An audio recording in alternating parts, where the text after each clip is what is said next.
started doing his first partial day of kindergarten today. Oh my goodness. Yeah, so he's got me on. So it's good. That's Well, the whole school's good. So yeah, yeah. And then kids screaming.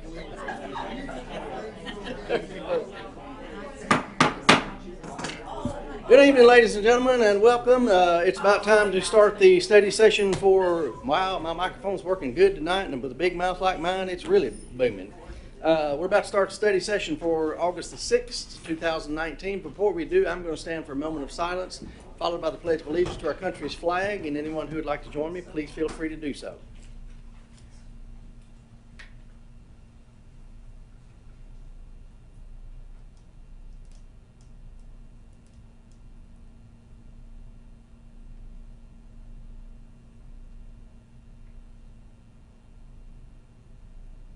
Join me in the pledge, please.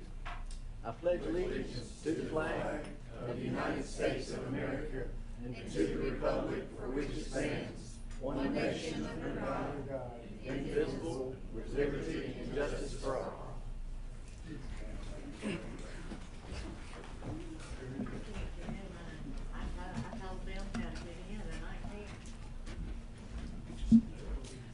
Well, good evening, everyone. We got a long agenda tonight, so let's get started. What do you think?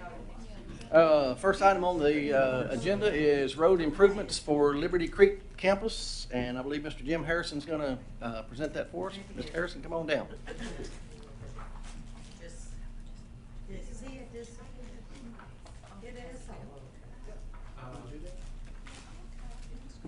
If you push that little silver button there, you'll get Push it. There we go. Thank you. Dell is passing out some exhibits and an outline that we have that I'm going to walk through tonight. Again, I'm Jim Harrison with Civil Site Design Group. We are the design engineers for the infrastructure and for the Liberty Creek campus. We've been working very diligently on that, so hopefully I can do a good job of explaining what we have planned and just walk through some key points just to give you an overview and answer any questions as we need to, and thank you for the time. What you're getting in a packet has two parts. There's actually an overview and an outline of the improvements, and then there's exhibits. So you can separate those two so you don't have to leave them attached and kind of look at the outline and look at the exhibits at the same time. So just to kind of give you a little feel. And I think the last one just got handed out there, so I'm going to start if y'all are ready to walk through this.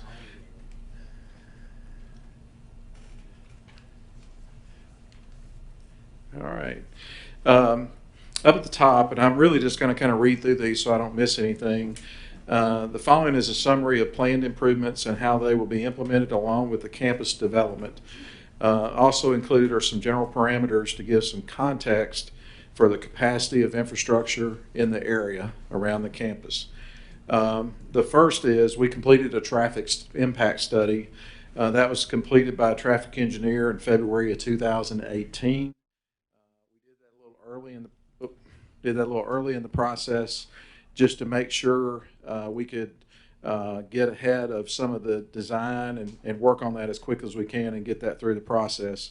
The study identified traffic generated by each school, existing traffic in the area, needed improvements at intersections, and the type of improvements needed. So what I'm going to walk through is your first exhibit. You'll see a big box that says campus, and that is the campus property. And over on the east side is Upper Station Camp Creek Road, or on the right side. North is kind of up the page. And then on the west side is Hunter's Lane and Latimer Lane, excuse me. So I'm just going to talk about initially phase one, which is the east side. In fact, when I talk about phase one, what I'm talking about is the development of the high school and the elementary school. So initially what we have is new turn lanes that will be constructed along Upper Station Camp Creek Road, turning into the campus. So if you look on the right side, it says turn lanes and East Campus entrance, and kind of some little arrows there. That initial widening of the road along Upper Station Camp Creek Road will be sized according to TDOT standards. Not to dive into the details, but there's some very specific transitions you have to accommodate for speeds and everything else so that that's done safely. And so we followed strictly those guidelines. The school zone warning signals will be provided along that with signage to reduce speed of traffic during the AM and PM school start times, and that'll be installed along Upper Station Camp Creek Road as well.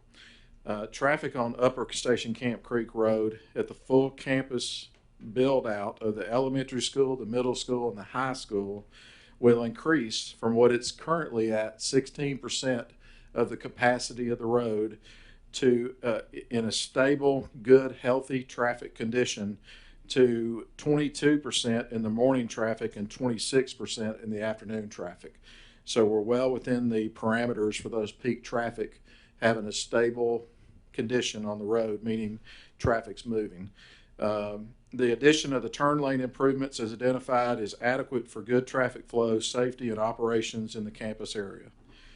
Upper Station Camp Creek Road from the campus to Long Hollow Pike is currently straight with minimal curves, and that's really kind of running along the right-hand side of the exhibit that you're looking at.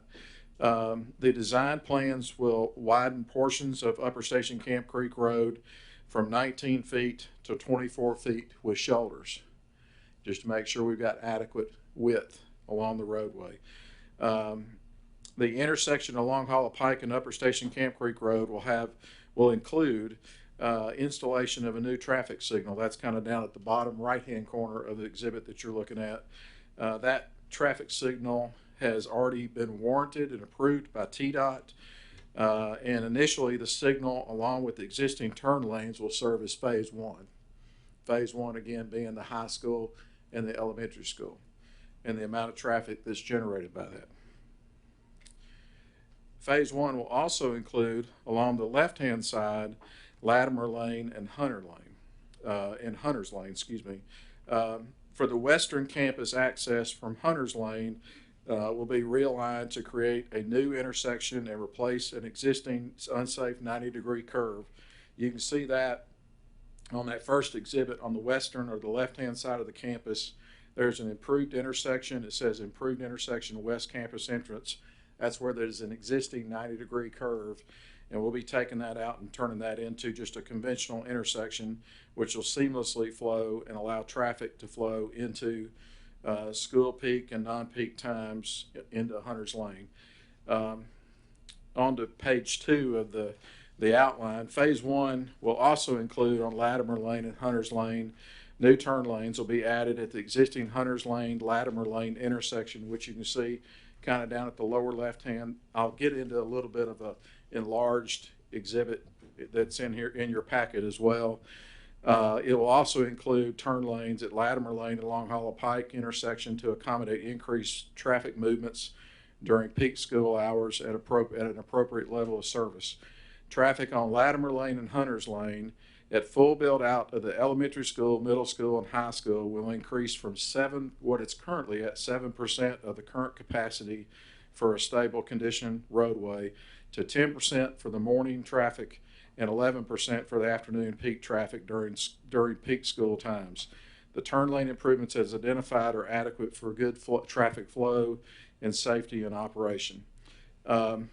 Before I go on to, let me finish phase 2 and then we'll go walk through the detailed exhibits that you've got. For phase 2, Upper Station Camp Creek Road, we will have a slight right-of-way acquisition required.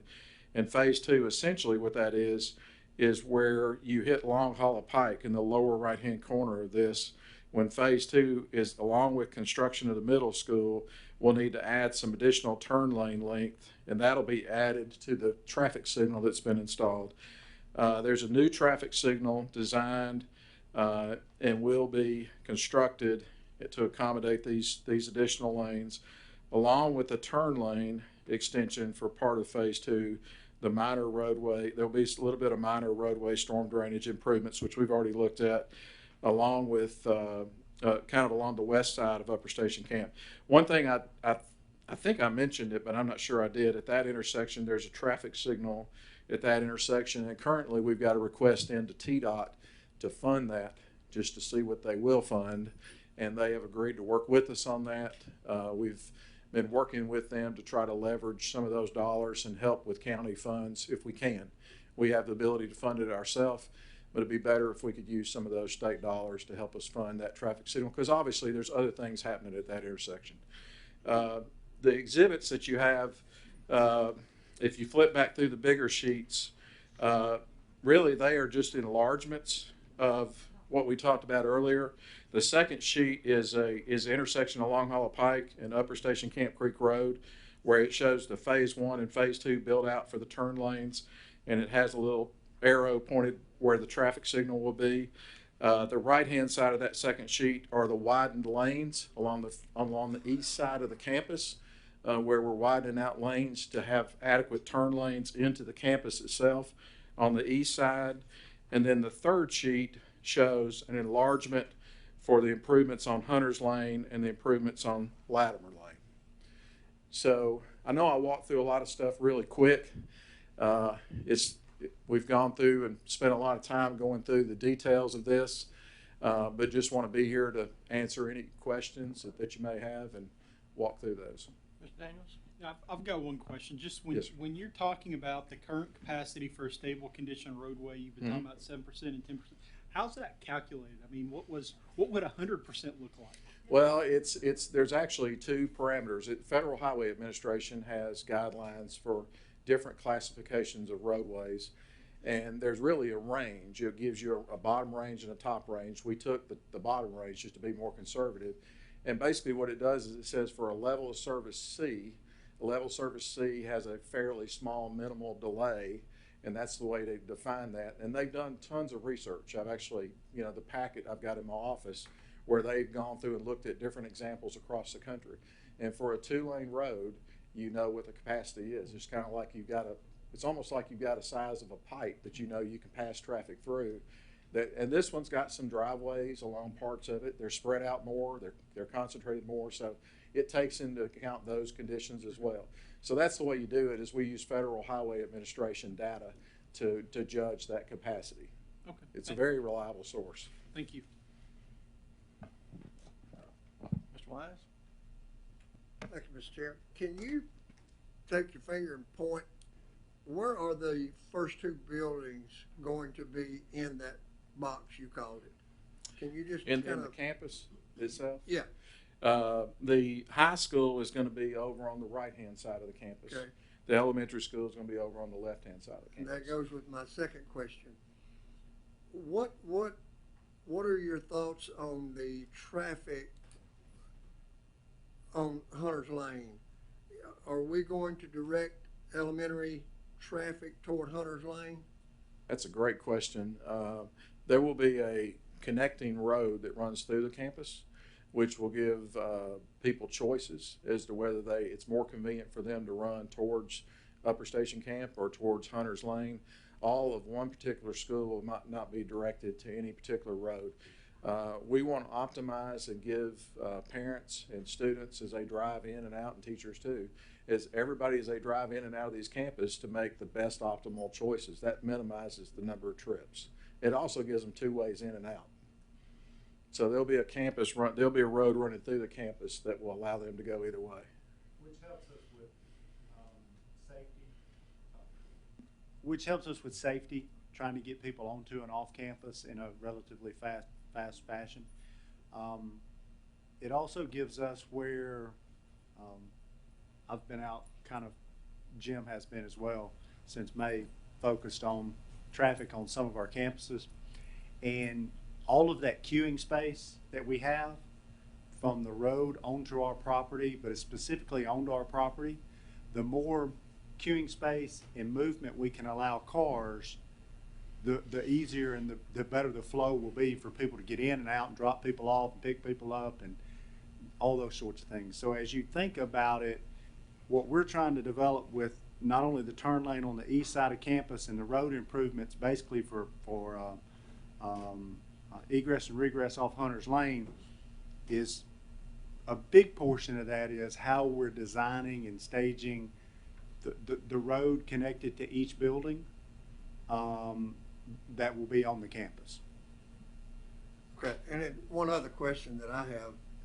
What do you think is the possibility of having, or the need for a traffic, and you may have mentioned it, if you did, I'm sorry, I missed it, at Long Hollow and Latimer, traffic signal? I don't think, based on the projections that we have from the traffic study, it did not appear that the capacity was going to be needed at that location.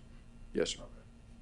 I still believe with and Jim and I have talked a good little bit about this as we've looked over the last, since 2018 or so, whenever the traffic study was done, early in 18. We've looked at a little bit of, a good bit about whether we think how much traffic flow will happen on Hunters and Latimer, even with the improvements, and I think there will be some.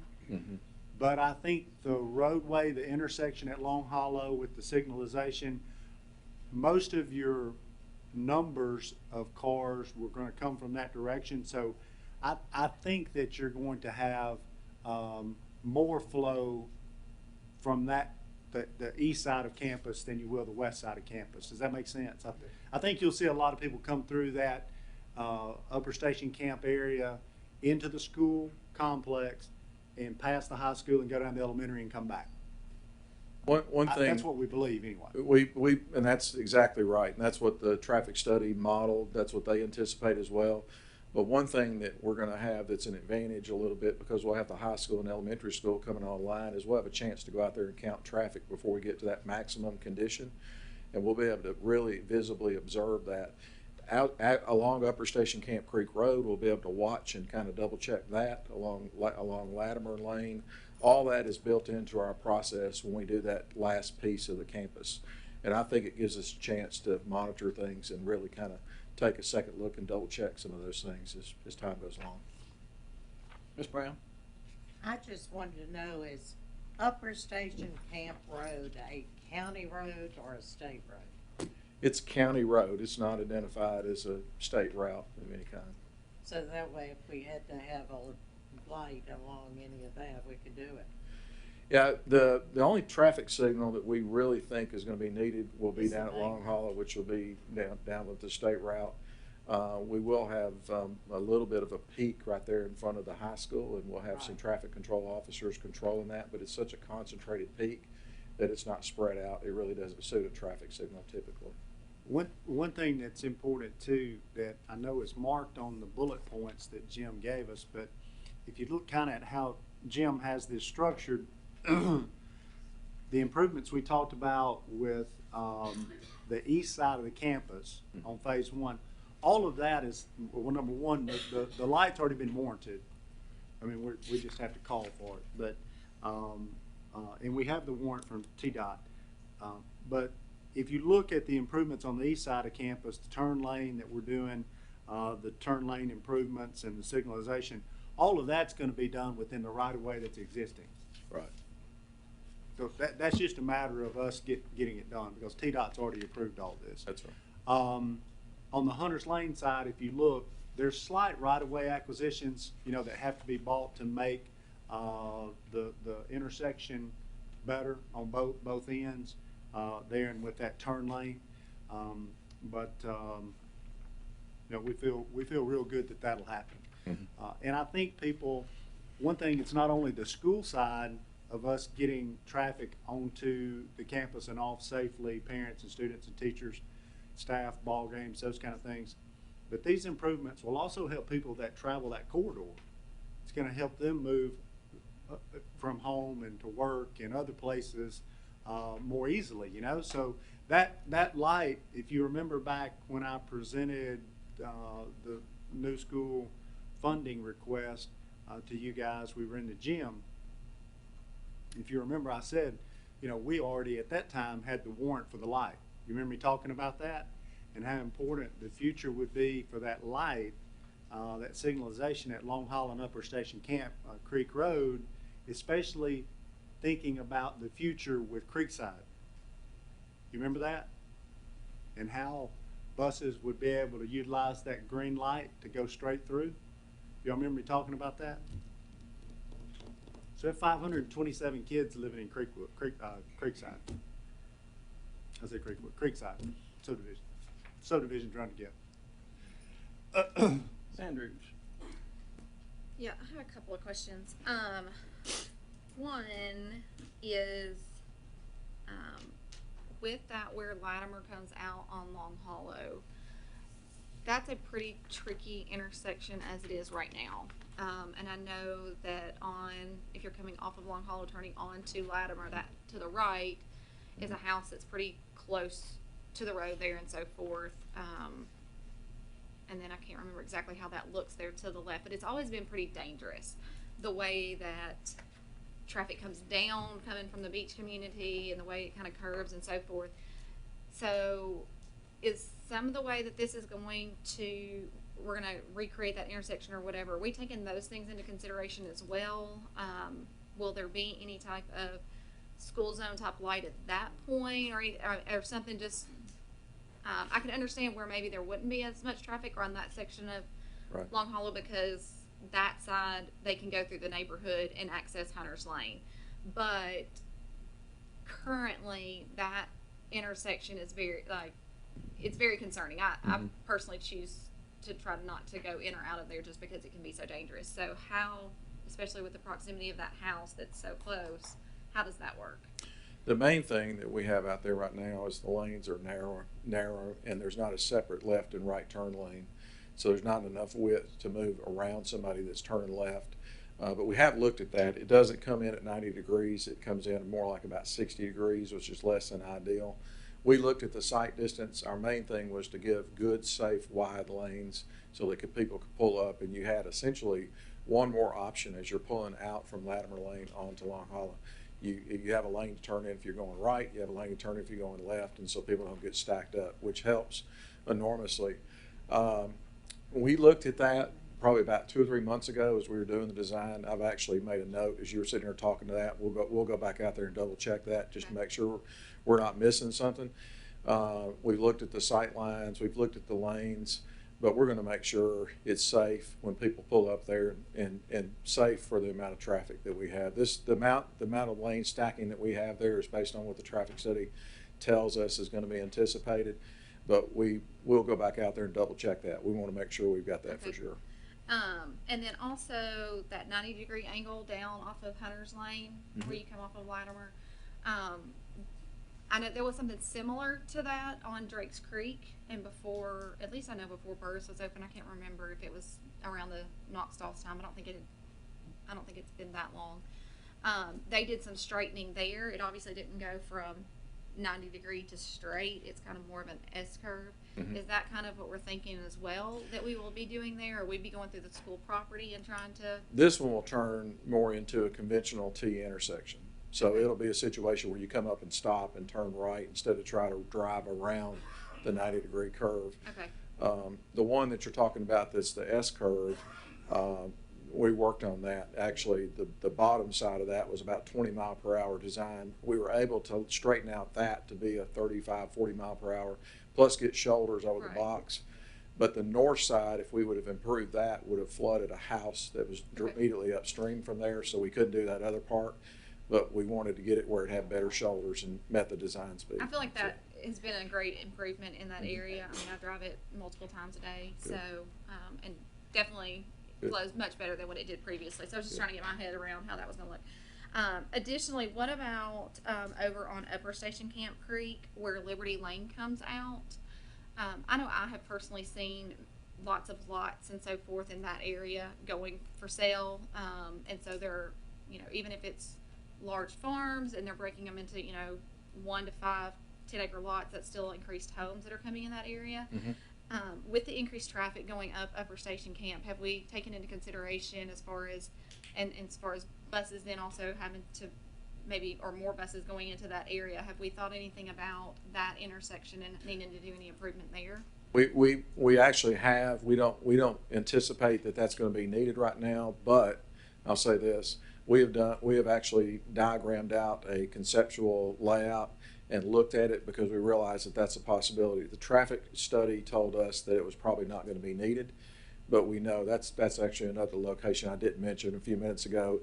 When we get online with the high school and the elementary school, that we'll be monitoring as we look at the middle school to see that, because we realize there's houses being built in the back of Carrollton that there's going to be some changing dynamic as that comes online. So that's definitely on our radar Right. to continue to monitor. Is there a way that we could look at that, like make a note to look at that as we get to where we're going to be making some of these other road improvements Sure. and get closer to opening that campus? Because I'm of the mindset if we're already out there with a crew, we might as well go ahead and do it. Which is kind of my last question is, can you tell me what the significance is as far as having a phase 1 and a phase 2 versus that? Because we've talked previously that the difference in opening these 2 schools versus in the middle school is only about 4 years. Mhm. And so just thought, if I just hate to disrupt the lives of people. Right. If we can get it all done at one time and then it's done versus we get it done and then 4 years later we're back out there. We would prefer to get as many things done up front as we can too. There's there's a couple things as we go through that we would like to actually field measure, for lack of a better way to say it, as we bring some of the other campuses online. We're trying to take advantage of that. There are a few things in phase 2. If the right of way comes online a little quicker or something like that, we might accelerate a little bit. And we're going to take that opportunity where we can, because we don't want to put them in more contracts than we need to. But we have to kind of respect the timelines as far as what we need to come online, when we need to come on, and we want to make sure we've got the initial part, phase 1, covered. So. Thank you. Mr. Duncan. Thank you, sir. I'd like to take just a moment to manage some expectations here. I think what's been presented here is based off of the campus and the campus traffic alone. If there's any other growth in the area, whether it be future subdivisions or whatever else, that's something I think the county and the planning section of the county needs to work with that developer to improve those other points and other intersections if needed. So just to try to manage the expectation of what we're trying to accomplish here is just to provide the adequate and a safe transportation for the campus. Set that aside, I'd like to take a moment to commend you for the work on getting the warrant early. I worked with the city of Gillisville to get the warrant at Madison Creek, and that took a lot of effort. Thank you. So I'd like to go on record to just thank you, Dr. Phillips, for that. Jim, thank you for that. That's a very large win for this project, having fought that battle, and I think that's going to be a great success. Thank you. Thank you, Mr. Duncan. Mr. Wilkerson? My only question is, there's a traffic signal going in at Long Hollow and Station Camp, but I don't see where there, and maybe you said this and I didn't understand it, but at Latimer and Long Hollow, is there not going to be a traffic light there also? Our traffic study does not, it shows that there's not one needed with the amount of traffic that we're going to have there.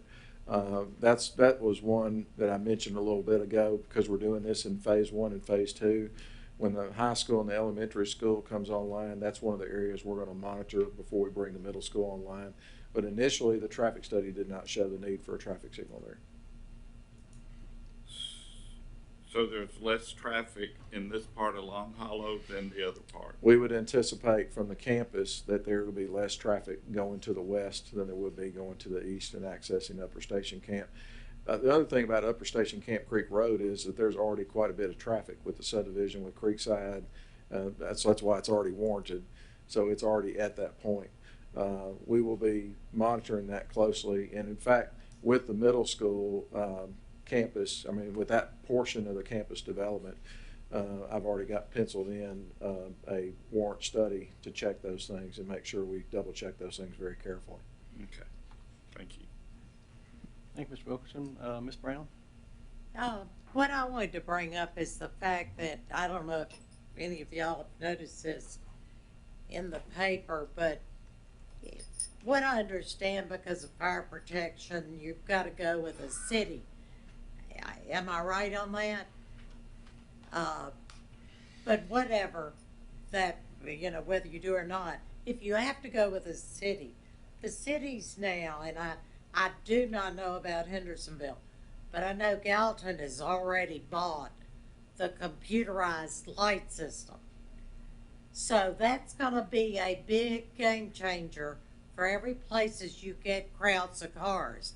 Cause it not only spans the life through the computer, it figures out down the road how to spread them out and how to create breaks. So it's a real, to me, that will change Gallatin tremendously. It is not online yet. It's a big process to switch over. And I assume Hendersonville's doing the same, I don't know. We will coordinate with the traffic signal. Yeah. What you're talking about is a preempt system for emergency vehicles. And Gallatin does have a new a facility kind of in the basement of their engineering building that they're working on, and we will coordinate very closely with them. We want to make sure we match seamlessly with what they're doing, because we realize we're right there next to city limits, and yeah, that's the long term. Dr. Phillips. I would just want to say, thanks to Jim, you know, this type of thing, you know, Mr. Duncan mentioned about the light warrant, which was obviously just a really big piece of the puzzle for us to get folks onto and off of Upper Station and through the Long Hollow intersection there at Upper Station safely, for campus and also for residents that live up there and live in that area and use that intersection. You know, Jim's been working on this for 2 years or better to develop this. We've had numerous conversations, not only about you know, the actual traffic flow, but the things that you guys mentioned about the intersection here. When we originally started talking about this, we were just going to put a crash gate. Remember that, Jim? Mm-hmm. A crash gate going out in case we had an emergency. Fix the road, but force everybody back. From the elementary school, you'd have to ride from the west to the east, past the high school, up the campus road, and then dump back out, because we knew that signalization at Upper Station was going to be the safest way in and out. Mhm. Right?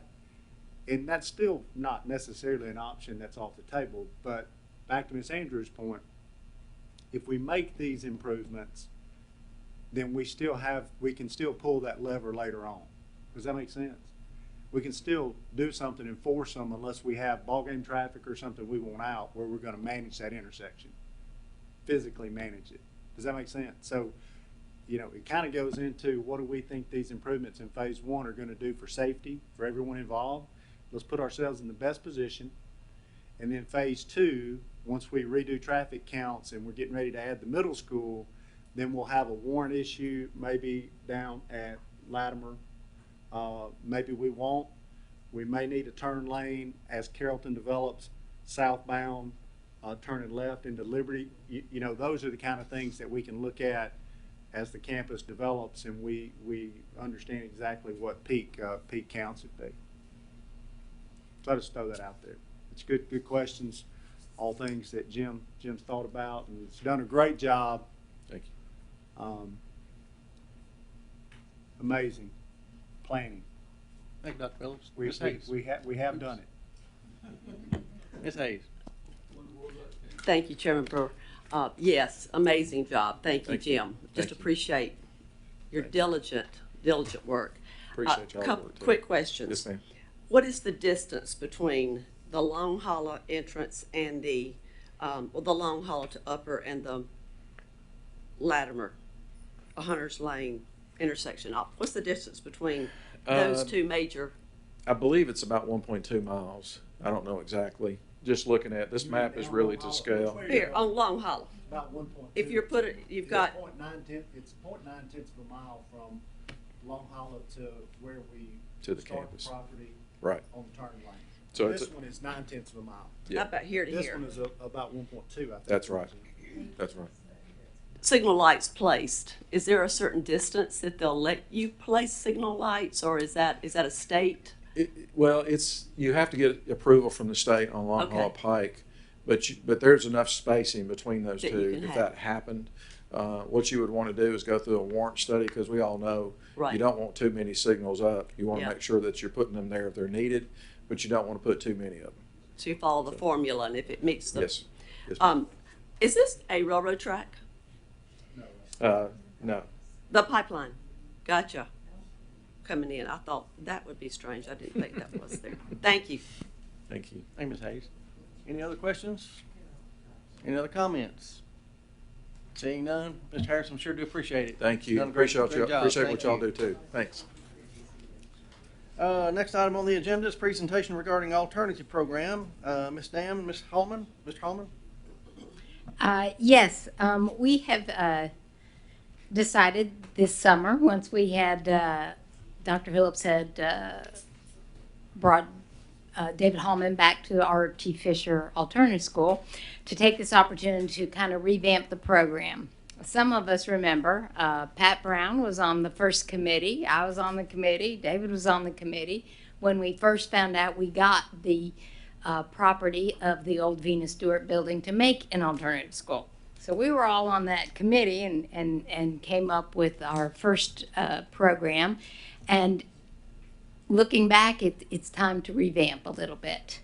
It's served us well, but over time, kids have changed, the offenses have changed, how we handle disciplinary issues have changed, so our program needed to be improved somewhat. So this has been a culmination of a lot of work this summer, working with all the departments affected by this. So we all kind of pitched in and met several times and have a nice revamp of our program that we started, I don't know, 15, 20 years ago? I can't remember, David. 20 years ago. Okay, go ahead.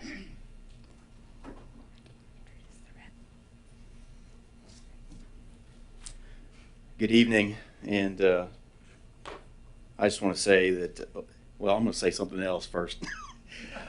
Having been the principal that opened Station Camp High School, the forethought and planning that y'all have put in is, from my perspective, an enormous blessing for the children that are going to be going there. When we opened Station Camp High School, we were going on a windy road, Station Camp Creek. Children were going past Rogers. It was very challenging, and I've been there. Thank you for all the planning that y'all have put in. It means a lot to me, and my wife and I spent a lot of time over there, and we saw a lot. And 386 wasn't even open at that point. Just an enormous amount of planning, and it's exciting to see, because we know that when children walk into that building, not only are they going to walk into a great facility, but they're going to walk on roads that are safe for their parents to drive on. It's awesome. So I just wanted to say that. I hope y'all don't mind. When yeah, well, it's well deserved. When Dr. Phillips spoke to me in May about the opportunity to return to R.T. Fisher, it was really exciting to me. And one thing I didn't share with Dr. Phillips is, over the past 14 years, I've had this great blessing of being at Schaefer Middle School, and it has been a great blessing. I've loved every minute of it. But for the past 2 years, on a pretty regular basis, I've been waking up at night with dreams of being back at R.T. Fisher. And I really had no idea why. And it never even occurred to me that that was something to have a conversation with Dr. Phillips about. But sometimes dreams come true. And I am just thrilled with this opportunity. When we started 20 years ago, we started at, of course, the old Venus Stewart. It was an elementary school. And there was a lot of thought put into what that was going to look like to serve our children. And I think we have all of the pieces in place for a really, really good program. The things that we want to talk about tonight are the next steps for R.T. Fisher to go from a really good program with really good facilities, really good people. What is it going to take for us to become a great program, to be, in our state, an exemplar alternative school? And that is our goal over the next 3 years. And I know that you'll hold me to that, and that is our goal. We expect to be there, and we're going to make some adjustments, but they're not dramatic changes. They're just adjustments. And so we want to talk about those. I think we're going to have Ms. Webster talk first, and if I could just say, she was the first person I ever hired.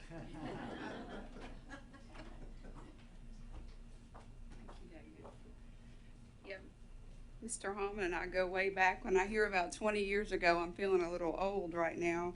And, Miss Dam kind of talked about It has changed. Our students have changed, our behaviors have changed, the offenses have definitely changed in what our students are doing. Y'all should have a PowerPoint on your screen. Y'all have that in front of you. So we want to talk a little bit about, like Mr. Hallman said, the options that we want to develop that will be new for RT Fisher. So there's 3 things that I want to talk about. The first one is a first offenders program.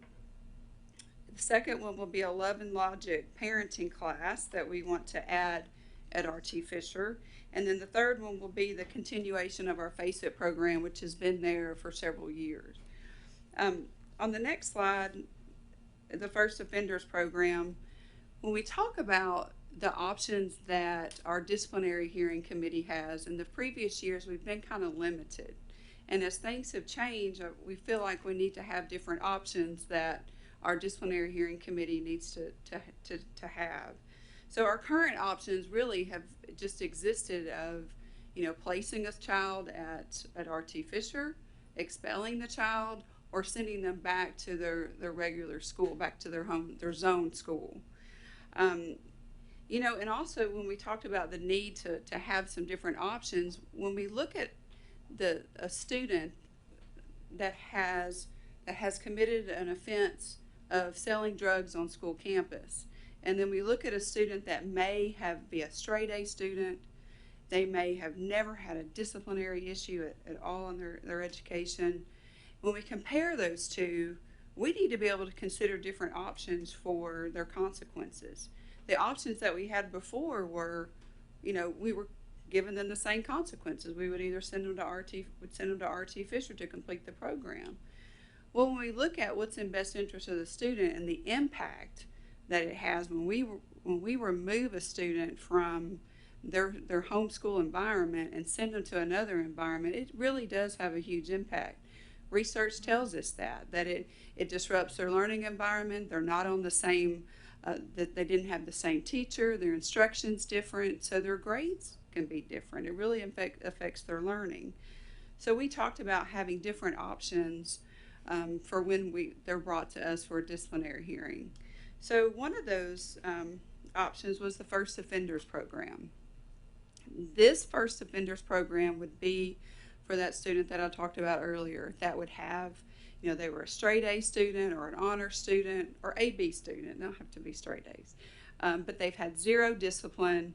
They didn't bring a drug or alcohol to school. They may have been a participant, but this was like they tried drugs at school for the first time. And we've had stories like that. We've had them where, it was peer pressure, and they were a participant. We had this happen at one of our schools this year where a child did try it. They have these vape pens now that have THC in them. Student wasn't really sure what that was. He wanted to try it. Peer pressure kind of, affected him in this, and he got really sick and had to go to the hospital. But a student like that, we want to educate that student. We want to give them coping skills and a way out for when he is peer pressured again. And we want to teach them the legal ramifications of this were to happen again. So a first offenders program would look like, if we look on our PowerPoint, it would be a student and parent that would be required to attend at least a 6-hour class. That class could be on a Saturday, or we may break it up into 2 different 3-hour classes. We would discuss education regarding the effects of drugs and alcohol, better ways to cope with peer pressure, and again, the legal ramifications of using drugs and alcohol or being caught with drugs or alcohol. We also talked about that we would hold this program in abeyance because it is a 0 tolerance offense. So, they would get the consequence of having to attend this class. They would have their suspension, return back to their school, be allowed to continue their education and their classes and stay in that environment, but still have the consequence and educate them on the effects of drugs and alcohol. If they don't complete this program, then that abeyance would be lifted, and then they would have to go to RT Fisher. This just gives us another layer of an option when we have our hearings with these types of students. when we really need to consider the impact that it would have for disrupting their current placement. Another change, the next page, is our Love and Logic program. And we talked about when students are at R.T. Fisher and they commit a zero tolerance offense, they are required to attend a FACE IT program. But Mr. Hallman and I kind of talked about, well, what about our willful and persistent type behaviors? And one thing that we find that's missing and that hasn't research tells us that if you don't have a parenting component when you're trying to change behavior, it's not effective. Because no matter what we do at school, if they go home and they're in that same environment, the parent doesn't have strategies, change is not very effective for them. So we want to have a parenting component that the parents would have to go through so they can have the same strategies and the consistency that we have in this program while they're at R.T. Fisher. So the Love and Logic class, we just recently, there's 3 of us that recently went and got certified to be trainers in this program. And it's an amazing program. There's lots of research. It's across the world. It's not just in the United States. And well, anyway, so the class, let me tell you what the class is about. So again, it would be required for parents whose children have been sent to R.T. Fisher for willful and persistent behaviors. It will teach them ways, like we do at the alternative schools. They're going to have logical and natural consequences. It's going to equip the parent to have to avoid unwinnable power struggles and arguments. It's going to teach them to stay calm, because we see this a lot with our parents. They just have yelling arguments back and forth where it gets nowhere with the family. To be empathetic when kids do incredibly upsetting things. They set enforceable limits. We want to avoid enabling and begin empowering them. We want to help kids learn from mistakes rather than repeat them. And then we want to help them raise kids who are family members rather than demanding them. And with our willful and persistent students, we see a lot of demanding behaviors at the school level and at home. So this is an amazing class, and we want to offer it to our parents. And it will be a required class. They will have to complete it before they return back to their zone school. So those are the 2 components we want to add, would be the Love and Logic parenting class and then the first offender program. What we currently have, and I don't know if you're familiar with this, and I think, Ms. Dam, that the FACE IT program has been around. I'm not so sure that Pat. Yeah, I think Pat Connor started it, and it's through, I think, Title IV funding, and it is an evening program that they have at R.T. Fisher. Yeah, it's a 9-week program, and it is required that they have to complete it before they return back to their zone school. Student and the parent must attend. It addresses the effects of drugs and alcohol, coping strategy, and legal ramifications as well. Just goes into a little further detail about, they actually do a lot more education on each drug, the effects of it, what it can do to your body long term, how it affects your brain, especially at a young age. So they really dig into the education of the effects of drugs and alcohol. And then at the end, it talks about different coping strategies and how to avoid peer pressure. So those are the things that we would like to add, the parenting component, which is a huge part, and the first offender program. Any questions about any of those? Yes, ma'am. Oh, I'm sorry. Go ahead, Ms. Brown. Follow proper procedure.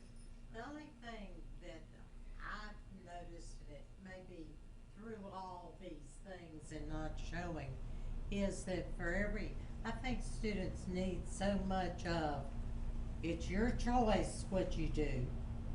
It lies with no one else. You're making the decision. Therefore, you accept the consequences. Right. Which can be good or can be bad. But students don't seem to have or realize their consequences, mainly, I think, because they're not getting consequences at home. So they come to school and think it's gonna be the same way. That, what you just described is a lot of what Love and Logic is about. Good. The natural and logical consequences that come with when you don't perform the expectations that you're supposed to perform. Yeah, it's a great program. Very good. Thank you, Ms. Brown. Mr. Daniels. Thank you. I like the programs that you've kind of laid out and the opportunities that we're providing the students through these. The question I've got is, I noticed that all the programs require parent attendance. And I know we need that parent involvement. How do we handle the situations where parents aren't really active in their children's lives? I'm thinking, we have kids at our church that we have people in our church go and pick up on Sunday mornings because their parents can't take them there or just aren't involved in their life. I know we've talked about homeless children, Right. that go home and their parents aren't there ever. How do we connect with them, and how do we deal with those students when we run into those situations where, it would be great to get the parent involved, but I'm not sure there's a ton of, I don't want to say not benefit, but Right. it's just those challenging situations. Well, a lot of you don't know me very well, and we actually did we piloted this program last year through our attendance department through the truancy component, and we had the parenting component, and we had several parents that didn't want to participate. So of course, we provided food. That always lures them in, but they said they couldn't. We provided transportation. We helped to get them here. Now with this program at Archie Fisher, that's probably not going to be an option that we would have, would be to provide transportation. If they say they can't get here, we went and got them. But the thing is the student is not going to be allowed to return back to their home school until they complete the program. So that's going to be a conversation between the student and the parent too. We would have to have a parent conference too with them if they're not going to participate.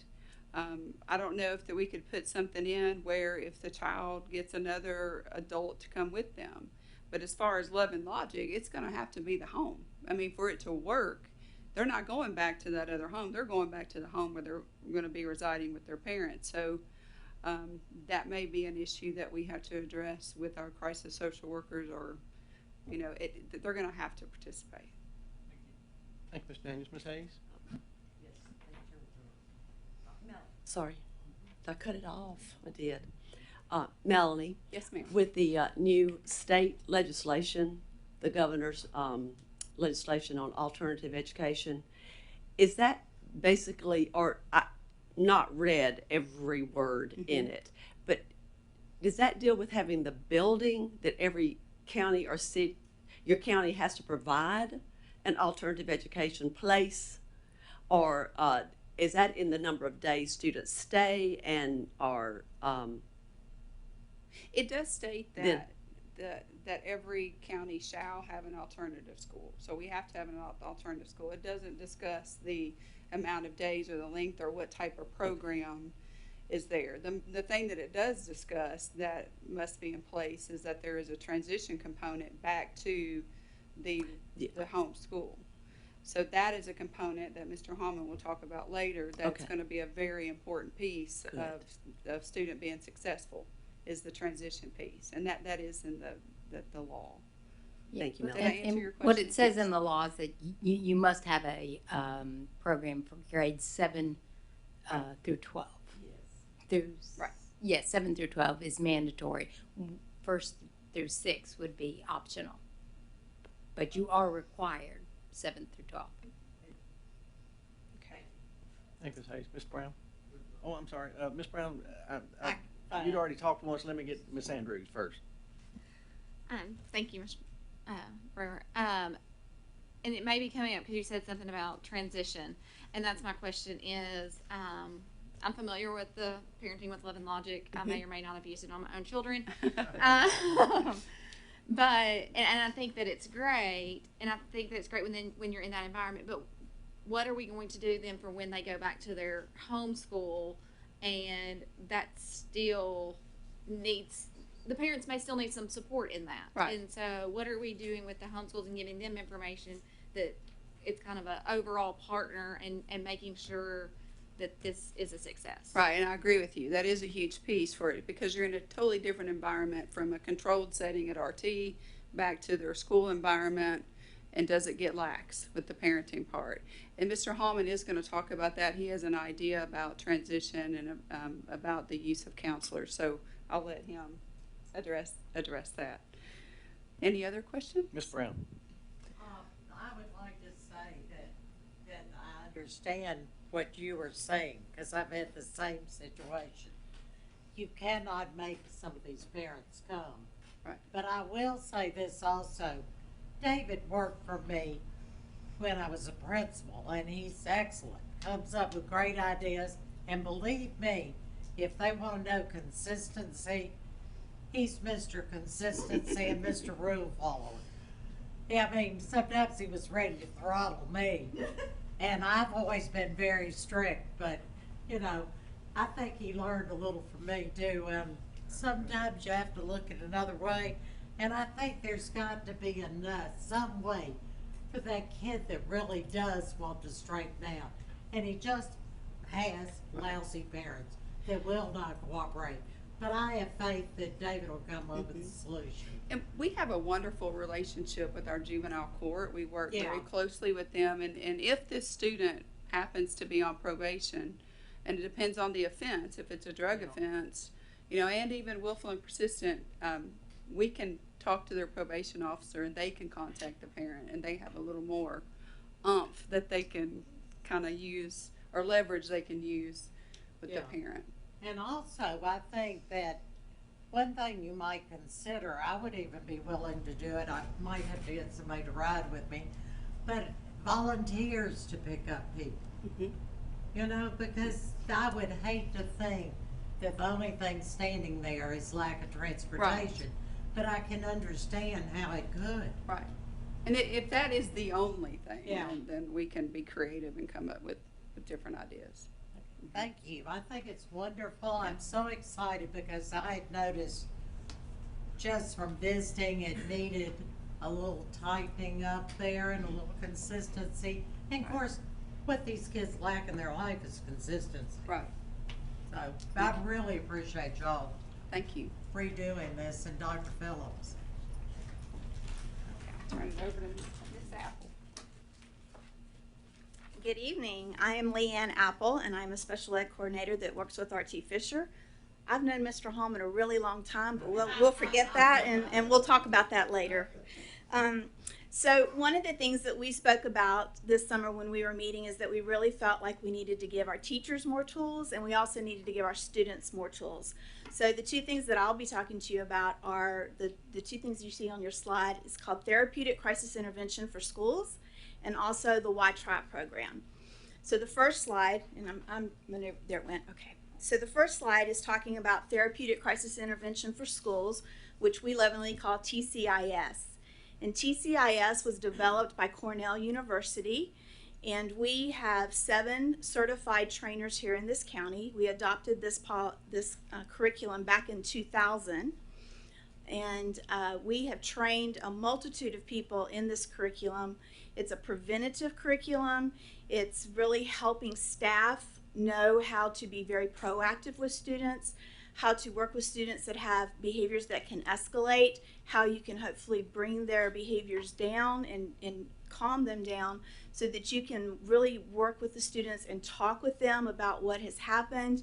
And we teach a process called a life space interview, where we sit down and we have specific steps that we follow about what was the behavior that happened. We work on ownership of those behaviors. We then talk about, you know, things such as your feelings about that. We all get angry. It's just not okay all the times what you do with those behaviors.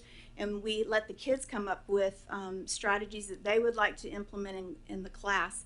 Because we've discovered that if we come up with ideas all day long, we're not real smart. But if we let the kids come up with the idea and then practice them and we reward them for practicing that, then they're going to make the change. And that's where we start to make the change. So we trained 54 staff members this summer. Almost all of RT Fisher. We have 4 more staff members to go, and then we train other teachers and assistants throughout the county on this program. So that's TCIS. The other thing that we really wanted to talk about was the number one indicator for student success after high school is their social emotional competency. And these students that are at RT Fisher do not have these skills. And so we have adopted the program called Why Try Curriculum. It is a program that was written by a young man named Christian Moore, who's a licensed clinical social worker. And he was actually probably one of the students when he was going through school. And he developed this curriculum based on what helped him. And it's very hands-on. It's really focused to work with kids that are dropout type of kids or kids that are in the alternative school. They use them in the juvenile detention center throughout the country. And it's really all about teaching the kids social emotional competency. And it's multi-sensory, so that they're having to get in groups and work together and problem solve how to solve problems. And we don't stop until they figure it out. So they really have to get together and work. It's going to be working on decisions, dealing with peer pressure, and obeying laws. And then also we're going to be talking about how do you plug into resources so that you will have those resources for those kids when they go back to their home schools. And some of them may or may not have their parent as a resource, as we've been talking about. So who else can you find that's a resource? Both of these programs are internationally used. They are both research-based, and they take a lot of data on it. And when Mr. Hallman was meeting with his staff last week, I thought he did a great job of talking to his staff and telling them, you're not just teachers, you're teacher counselors. And so we feel like we're equipping them with better skills by providing both of these things for the teachers and the students. Do you have any questions for me? Awesome. Mr. Hallman?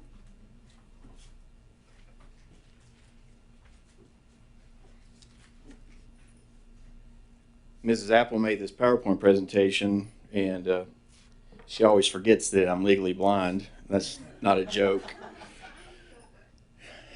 So it's all small print to me. It didn't help. So I'm gonna wing this a little bit, if you don't mind. I might pick it up. 20 years ago, we had about 20,000 students in Sumner County, and on an average, about 380 students were placed at RT Fisher each of the 3 years that I was there. We now have close to 30,000 students, and last year I believe the number was 254 students went to disciplinary hearing. It says something very profound about the work that's being done at our home schools, and I think it's exciting for me to be able to know that the students who are coming to us are students that really need to be with us. And so what we want to do is to continue to take all of the things that have been discussed, but to magnify our efforts and focus them in. You know, our goal is very simple at RT Fisher. It's to encourage and equip our students to return to their home schools successfully. That's it. That is our mission. We're doing everything in the midst of that, but when we talk to the kids, we are here for you. We're here to encourage you and to equip you to return to your home school successfully. And during the intakes over the past week and a half, we've said this to them, and we've said, and not just about going back to your schools, but life. And because they are in crisis, or they've had a crisis that's occurred in their life that's outside of their control, and they need both of those things, the encouragement and the equipping to prepare them to return to their schools and then onward to life. Part of what we want to do is to really focus in on our counseling. And so we are going to put a significant emphasis upon individual counseling from the moment they walk in to our school. We're going to do some evaluations of them to determine what are their needs. Why are they here? We need to really determine what the the issues were that led to them coming to us, because that's what we're going to focus on in our conversations with them, in our counseling, both individually and groups. Some of our students are going to have groups on anger because that is their issue. Some of our students are going to have group counseling just like they do in their home schools, a little more focused though on issues that relate to what's going on at home.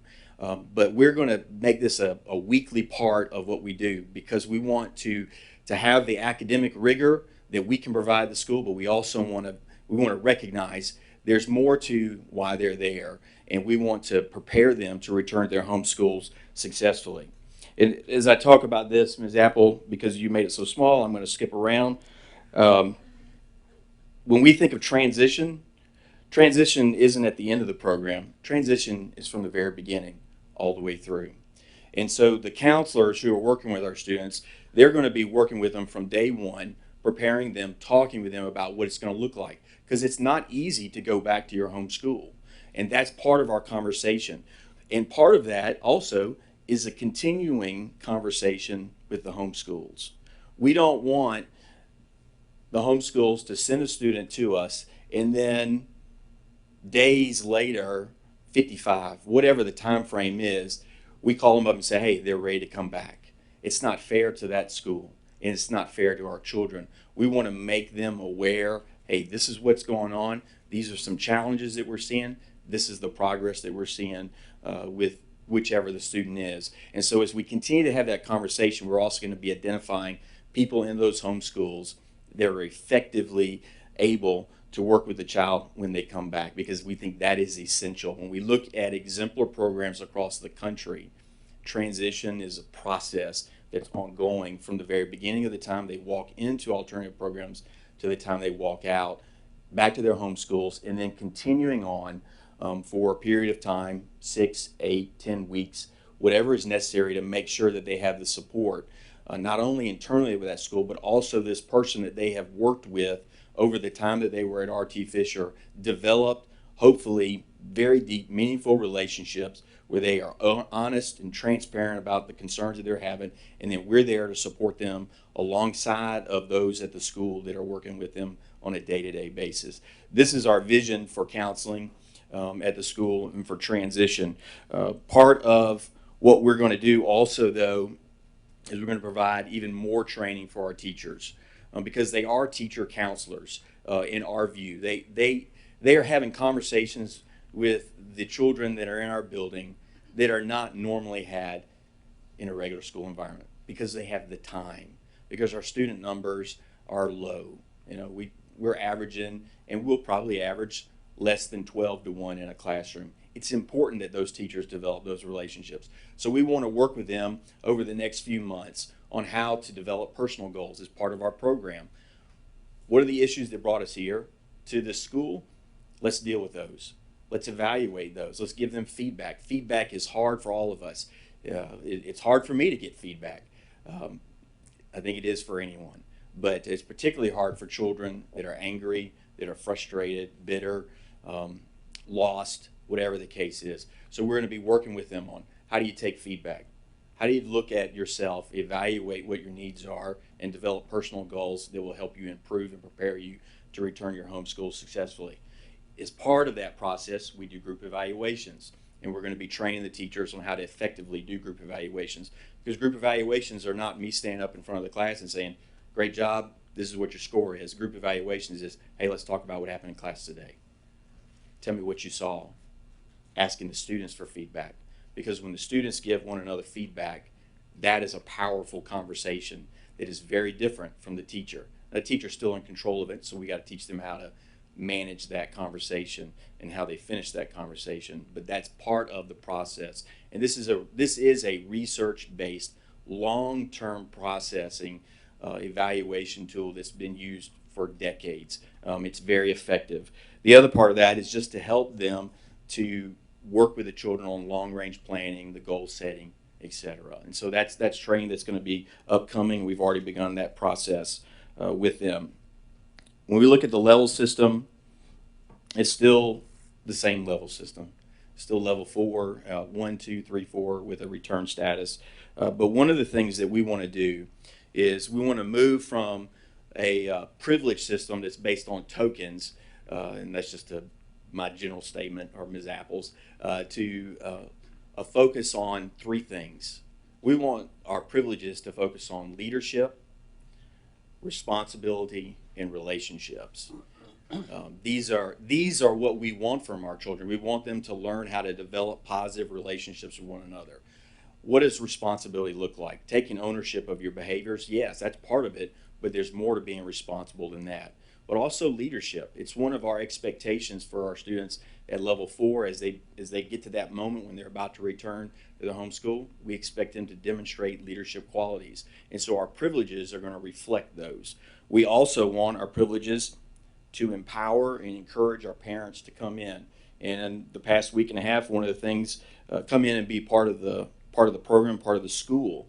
One of the things I've said to parents, when your children reach a certain point in our program, we want you to come and eat with them at lunch. And you can see the faces of the children, especially our high schoolers. And my response to the parents is this: I want you here. I want you involved. We cannot do this alone. We need you. Your children need you, and no matter what they say to you, they really do want you to be involved. And this is, if you do it one time, that's great. If you do it more, I'm thrilled. But we want you in this building to be involved with your children. We want you to see them. We want you to interact with them. And we want to be part of that conversation with you. So we're hoping to encourage our parents through Love and Logic, yes, through the Face It program, but also through some other ways beyond this. But this is just one way that we'd like to talk about tonight and share with you. One way to bring the parents into our school and be involved in it. The other aspects of the transition program is just when the students are ready to return to their home schools, we're going to be providing to them a pretty detailed profile of the child, so that they know, all right, this is what's going on. These are the things that we've worked on. These are the strategies they've developed with us that are working effectively for them. These are how they work through issues. And to give those that are working with the children when they come back the best information that we can possibly provide to them so that they're prepared for that child. And we'll be doing this quickly, in the process. And this will also be a conversation as we develop that profile, because we're going to be identifying those people at the home schools that are the best fits for those children. Plan of action is involved with that, and then the contact person within the school is essential to have maybe not just one, but maybe two or more folks, because the needs of the kids are varied. The other component that we've made some adjustments on, and this is going to actually provide another layer in terms of how we can work with students who come in, is we've made some adjustments in the levels. How many days are involved in the levels. And without getting into the minutia of it, although I'll be glad to answer any questions, the overall program is going to be a little bit longer. But we've added a what we call a fast track program, because there are certain children, and I've seen this at Station Camp High School, at Schaefer Middle School, and I've seen it when I've sat on the disciplinary hearing committee and we've assigned students to the alternative school. There are certain students that absolutely need R.T. Fisher. They need to experience and to work through it and to deal with the issues. There's something there. However, you can look at them and you can see them on day one. They are going to rock it from day one. They're going to address the needs that they have. They're going to work as hard as they possibly can. And they look differently from day one. And so we've developed a fast track program to work with those students and give them an incentive to work their way quicker. And so essentially what would happen is they would work through level 1, level 2, and level 3. And at that point, if they meet our criteria, then they would be eligible to return to their home schools. And so we think this will be a great incentive. There might be certain circumstances where the disciplinary hearing says that students would not be eligible for the fast track program because of the nature of their offense. But if they are eligible, then it's an incentive. It's a very strict incentive with high expectations because they're going to have to demonstrate that they've earned the right to return to their home schools. But outside of that, the other reason for the extended time, and I did want to mention this, we extended the time on level 4 because the research says that in order for any of us to really habituate something, whatever that habit might be, it takes time. And generally, the minimum is about 18 to 21 days. That's the bare minimum. And so that's why level 4 has a longer period and a higher expectation level. So with that being said, if I can answer any of your questions, I will do my very best. Mr. Gregory, do you have a question? Yeah, answered it okay. Dr. Phillips. I just want to say how happy I am with David. And I did not know that he was having a dream about going back to RT Fisher, but it makes me feel good. I didn't have a dream. I just had a gut feeling that, the program was developed by David and others as well. But I knew David had a real heart for helping these kiddos get back on track. I'd seen that just in our work together at Schaefer. I had a real gut feeling that he was the person to transition our program from what it had been for 20 years, which was pretty much the same program, and kind of reform it into what you heard this evening, which were a lot of things that, here's what it sounded like to me. You talk about first offender, face it, why we try Love and Logic, the transition and support programs for that. All of those things sound like support to me, not punishment. And that's what we want, And from day one, David said, we're going to be working on transitioning students back to their school. We expect them to go back. And we want them to go back as better students and better people than when they came to us. And I think, David and his team are going to do that and be very, very successful. One thing Melanie mentioned too, and David sat on DH for a long, long time. And I know you didn't do this all by yourself, and obviously Melanie and Leanne and Norma helped as well. So it's a lot of folks that are involved in making sure that this is kind of comprehensive, not just one thing. But I think Melanie mentioned that, and David has sat on DH for a long time. Sometimes we just didn't have an option for that kiddo. And we would all look around at each other and they would appeal it to me because I'm the end of the train. And we would look at everything and what we had was what we had, right? But it didn't really fit that kiddo. And every year that would grind on me because it would grind on people on DH, it would grind on Melanie, everybody, the principal that sent them. We would all talk and we all had the same, it would take 2 minutes to have a conversation because that program would not fit what that child needed. Does that make sense? Yeah. So when I talked with David and we met for an hour or better a couple of times after he said, hey, RT, I want to do it, I want to get it right. We talked about those types of things, and so they've developed that, and that's what you see with that first offender program and the Love and Logic and trying to make those connections. So I couldn't be happier. They've put a ton of work into getting the program ready. I think it's going to serve our students well, and I think we're definitely on the right track and in a much better spot than we were even 65 days ago with RT and how we're going to serve our students. And I can tell you that other principals in our county are really, really happy about this. They're happy about it because they know they're going to have increased communication from David, from his team about the student that they have at RT Fisher, what's coming back to them, and how they can help support that transition on their end. So everybody wants to see that child be successful. And I think we're doing that. So thank you, David. Appreciate you and Melanie and Leanne and even throw a little kudos to Norma over here. I try not to give her too much. She'll be asking me for something in the morning. More sped teachers or something. I don't know. No, I'm just kidding. Thank you, David. Ms. Wise.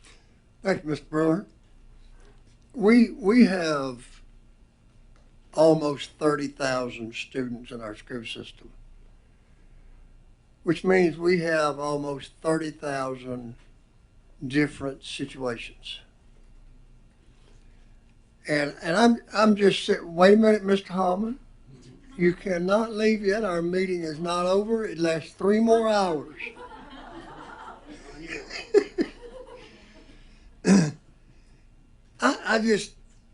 I think about our school system and in watching the passion and the concern and the love and just wanting to take a troubled child and turn that troubled child's life around so that eventually that troubled child will be a productive citizen in our world.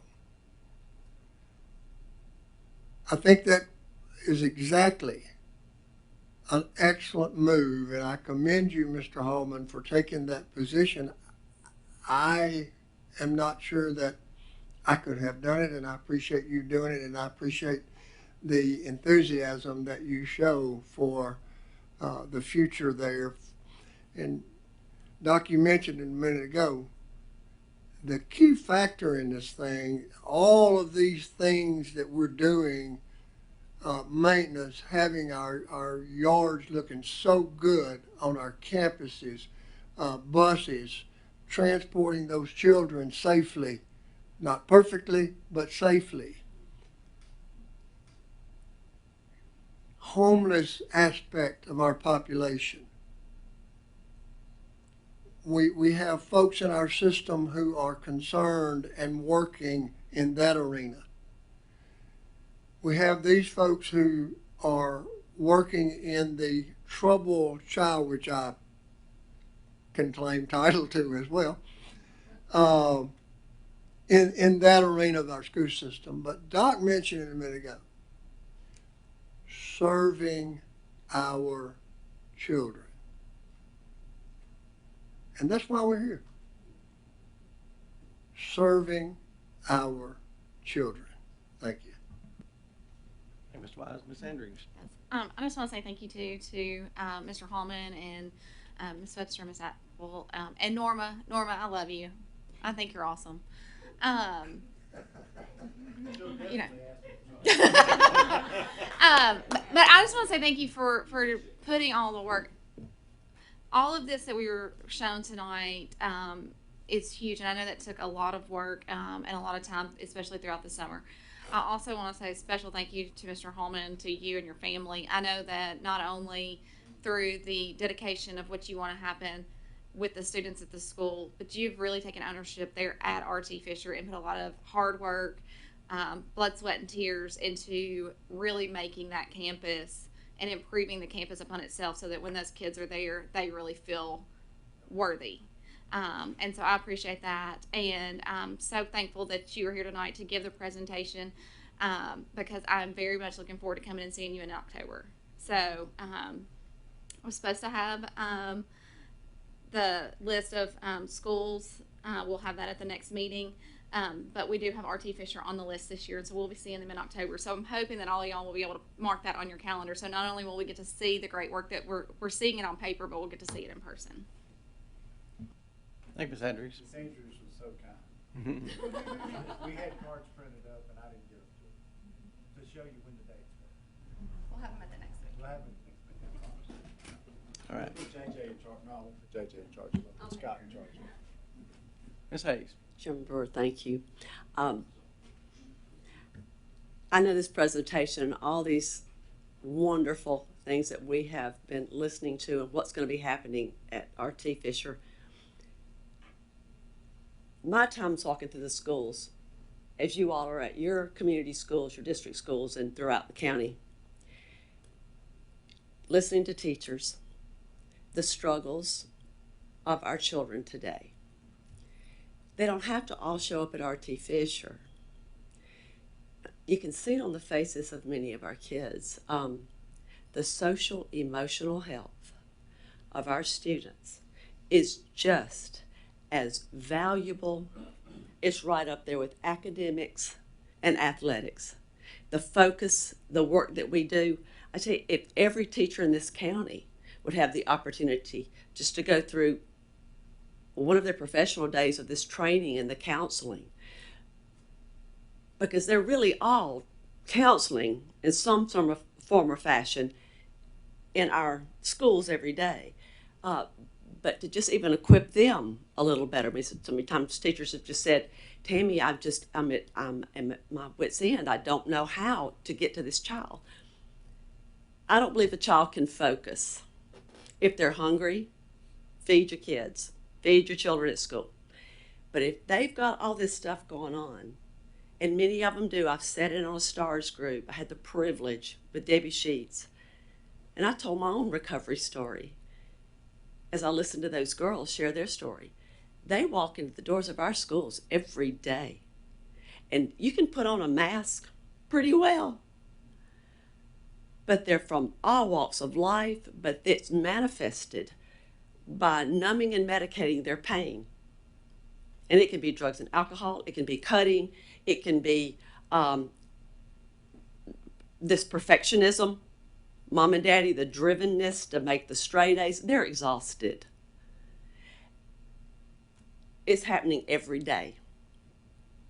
And it's really ramping up in the culture that we're all living in. Fear, anxiety, to a level, I mean, I sat down and just talked to one of these girls after I was in the session. I saw myself in this young woman. Anything we can do to support and recognize these things that are going on in our kids, their social, emotional health, is strategic for a successful outcome with our students. So, thank you. And I'm grateful that God has placed you all to be working at RT Fisher, working with these students, because you're going to love them. You're going to love them. Just to add to your comment, we do, Ms. Apple and I have offered the Wi-Fi training to our regular ed teachers as well. So that is something that could be offered during the summer. If y'all have any teachers that are interested in it, we offer that training.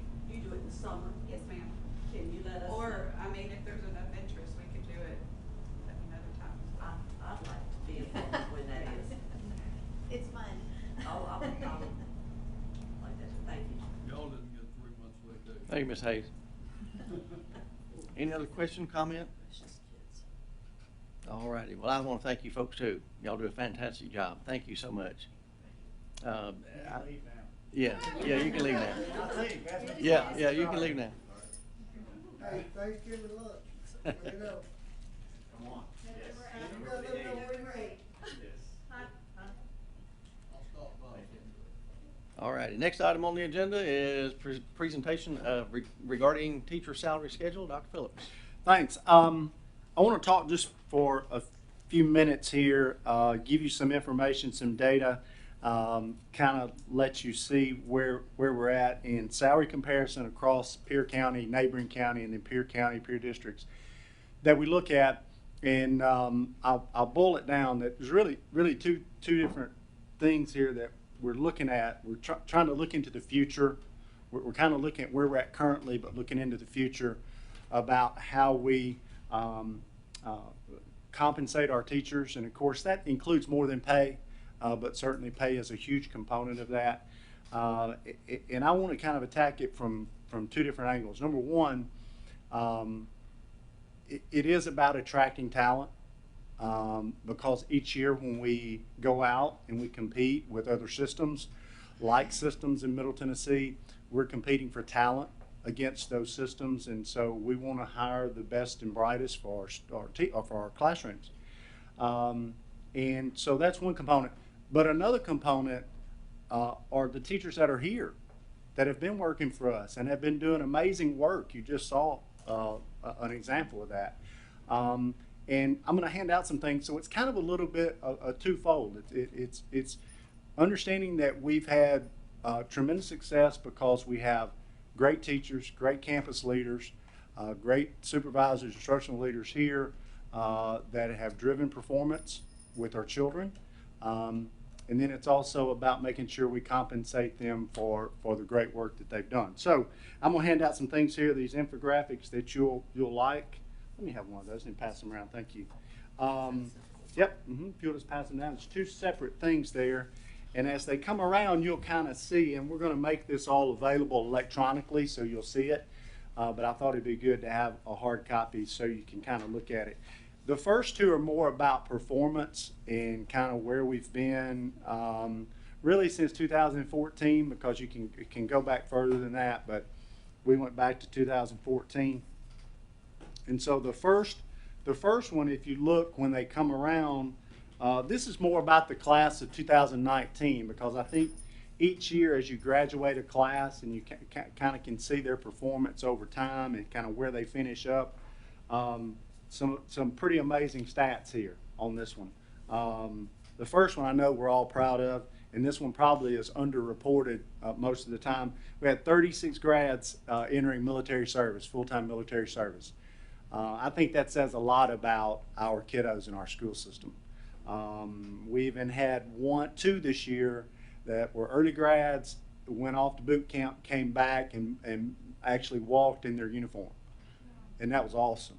At those graduations, the crowd, without any reservation, stood up and all standing ovation for them. So I think that's a neat thing. We had just under 1,800 graduates, about 1,579, 88% of them are going to go on to pursue post-secondary, and that's a really a solid number. $75 million in scholarships were offered this year, which is up from $59 million just a previous year.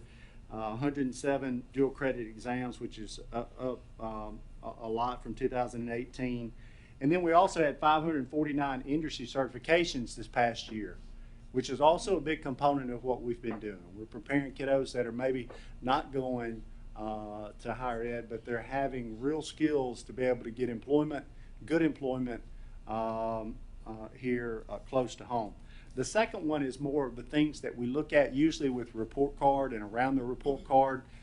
These are kind of some big things. I've already mentioned about the dollar amount there, but we had 326 AP scholars since 2016. You know, we started bringing those AP scholars to the board to recognize them, and when we first started, you know, I hardly had any. In this past year, we had 130 something, I think, just this past year. So that continues to climb. The focus that we've had with expanding AP opportunities for students, but also making sure that we have the rigor in our classrooms.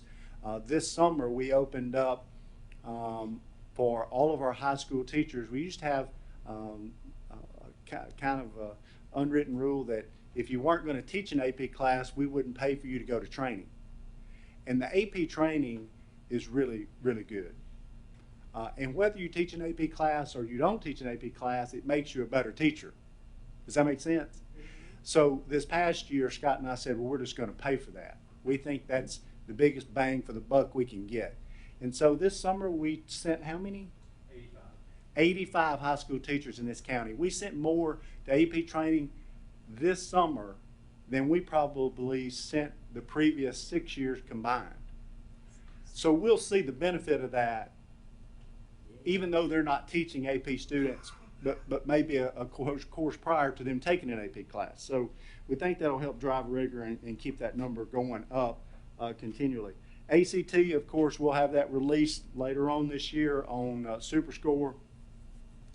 But we've gone from 20.2 to 21.4, and of course we're marching toward 22 as a composite, which is where we want to get to.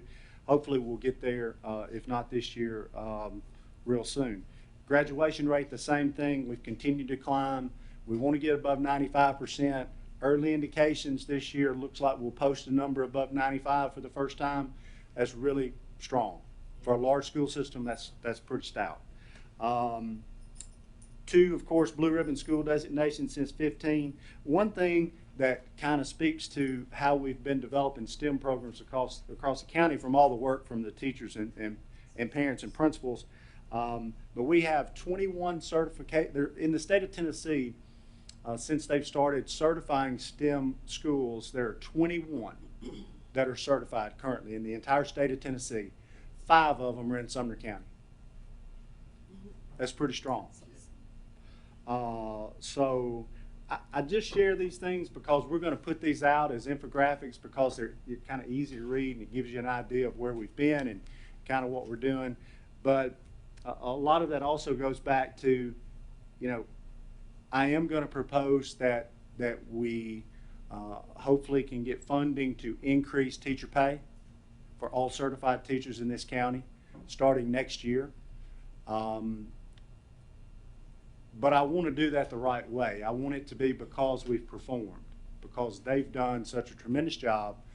Not only do we want to stay competitive to get the best talent, but we also want to reward the teachers that are here, that have done all of this great work. So I'm going to pass these around. I think there's enough here for everyone. Take one down, pass it around, and I'll wait for you to get it because it's a lot of numbers, but we tried to put it on here where you could kind of see where we're at and kind of what we're trying to do here.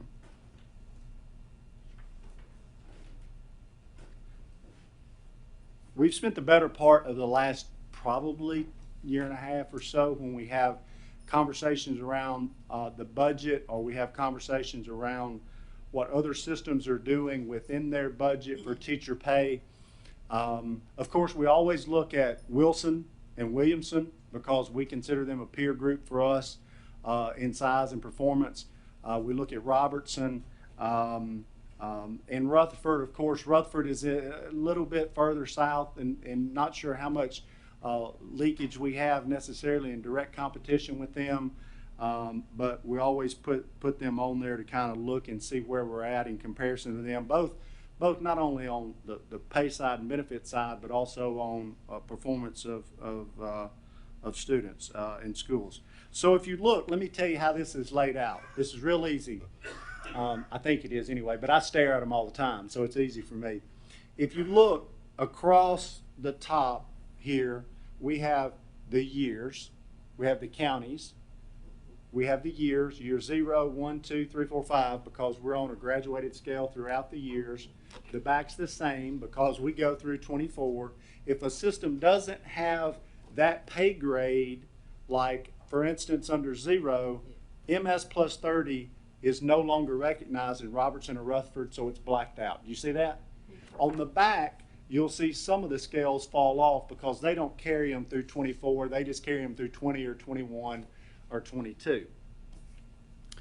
Kind of when you boil it down and we looked, in previous times the scales were always manipulated kind of, if you looked at the scale we have currently, those scales maybe were larger gains on the step between year 5 to 6 and 7 to 10. You know, it just depends on where you're at. Some would be a little bit higher percentage and some of them would be a considerable jump. So when we looked at, well, how do we make our scale easy to understand as far as what we're asking for, and then how that compares to our peer group and neighboring counties. Regardless of how I looked at it, it basically boiled down to if you add $4,000 to every teacher's salary, every certified person's salary, whether they're on the lowest end of the scale or the highest end of the scale, which is a different percentage depending on where you're at as you move through the chart, you are going to align yourself with Williamson and Wilson County. You will be a little bit less than, you'll be less than Rutherford, but let me give you an example. Look at the first one, 0, year 0. Year 0, if you take what we are currently, which is the current column, if you add 4,000, that is the yellow proposed column. You see that? These are all of the pay scales for those counties for this current year. Does that make sense? Williamson and Wilson, well, Wilson's about to go up a little bit, probably, but this is the number that they're presenting to their county commission in 2 weeks. So it is an accurate number. Williamson just went up on theirs through their county commission in their budget cycle in July. It was approved. So these are the most recent numbers for all of these counties. But if you look, that would carry us to a starting pay of just above $40,000. If you look at our peer counties, Williamson's starting pay is $40,150, Wilson's is $40,000, Robertson's $39,156, and then Rutherford's $41,144. See that? if you take that and you study this sheet as you go across, that's going to be fairly consistent. You will see where Wilson pays in bands, meaning there will be larger jumps every 5th year. So we will get well in front of them on our pay scale in the last years of the cycle before they have the big jump. Which that's just the way that they've chosen to do their pay scale.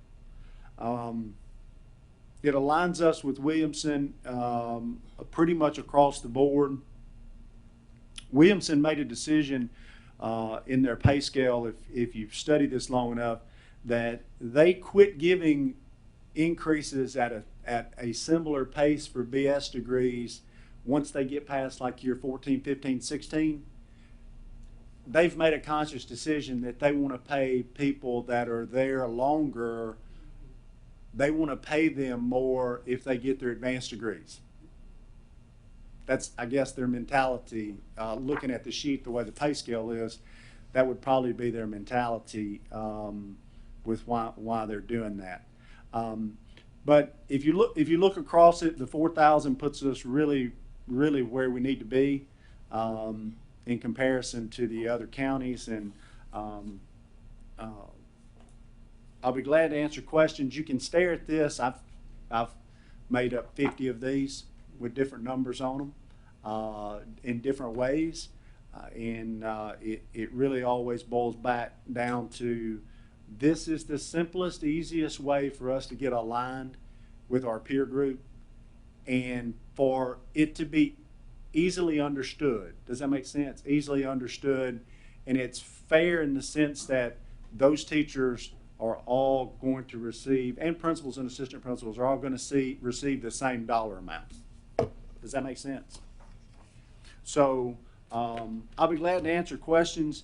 Obviously, I think this is probably the largest increase that maybe the county's ever asked for in one whack. I know somebody may ask, well, why has this occurred? Well, I think that's pretty simple. It's occurred over the last 2 to 3 years when other peer counties have made huge jumps at one time, because their scales are based on 1% or 1.5%, just like we've been giving every year. But when they make an 8% move, and then the next year the step is another 1.5%, once you get 3 or 4 or 5 years out from that, you're really in a hole. Does that make sense? Yeah. So I think this is the time that we ask the county to go ahead and get us aligned, because we're out there. Not only are we rewarding teachers that are here doing the work that we know they're doing every day and doing a great job at it, but we're also out there every year in May. And we've got to have the best people. That's all there is to it. We have to have the best people.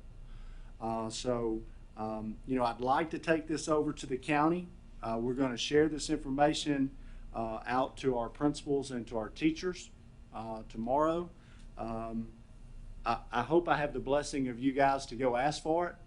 I think this is the time to do it. This would not impact our payroll until next year. Y'all understand that? I'm asking for these dollars to be allocated into next year's budget, so we take care of this, and next August this would hit for us. So it's proposed currently as a pay scale for the 2021 school year. Does that make sense? Because we already have hours for this year rolling. I'll be glad to answer any questions, and hopefully that wasn't too muddy. Okay, just make sure I've got my head wrapped around it. One, you're wanting to go to the county to just give them a heads up to let them know that this is what we are anticipating being included in our, what year is it? 2020, 2021 budget?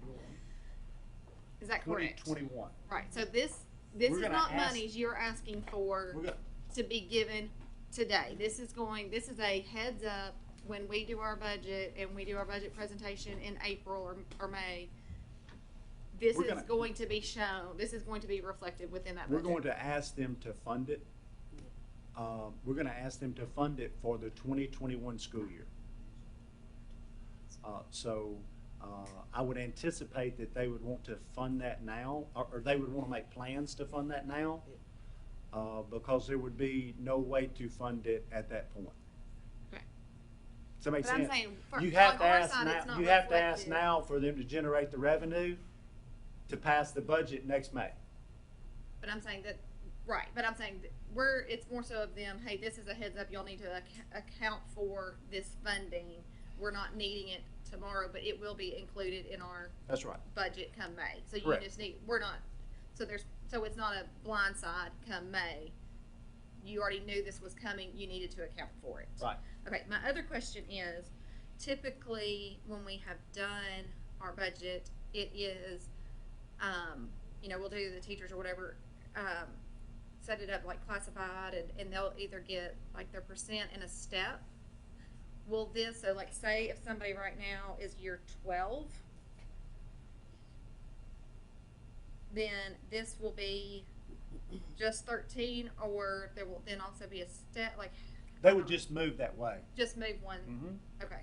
So you're gonna see, if you're in 12 or 13, you're gonna get a raw number amount that increases beyond what you have this year by 4,000 in that step. Because you're gonna get the step anyway. Right, okay. So you For would just, everyone off of the step, it would be, be the 4,000. Ms. Andrews, Ms. Brown? My only fear on this is we're in a major building program, which is taking a lot of money.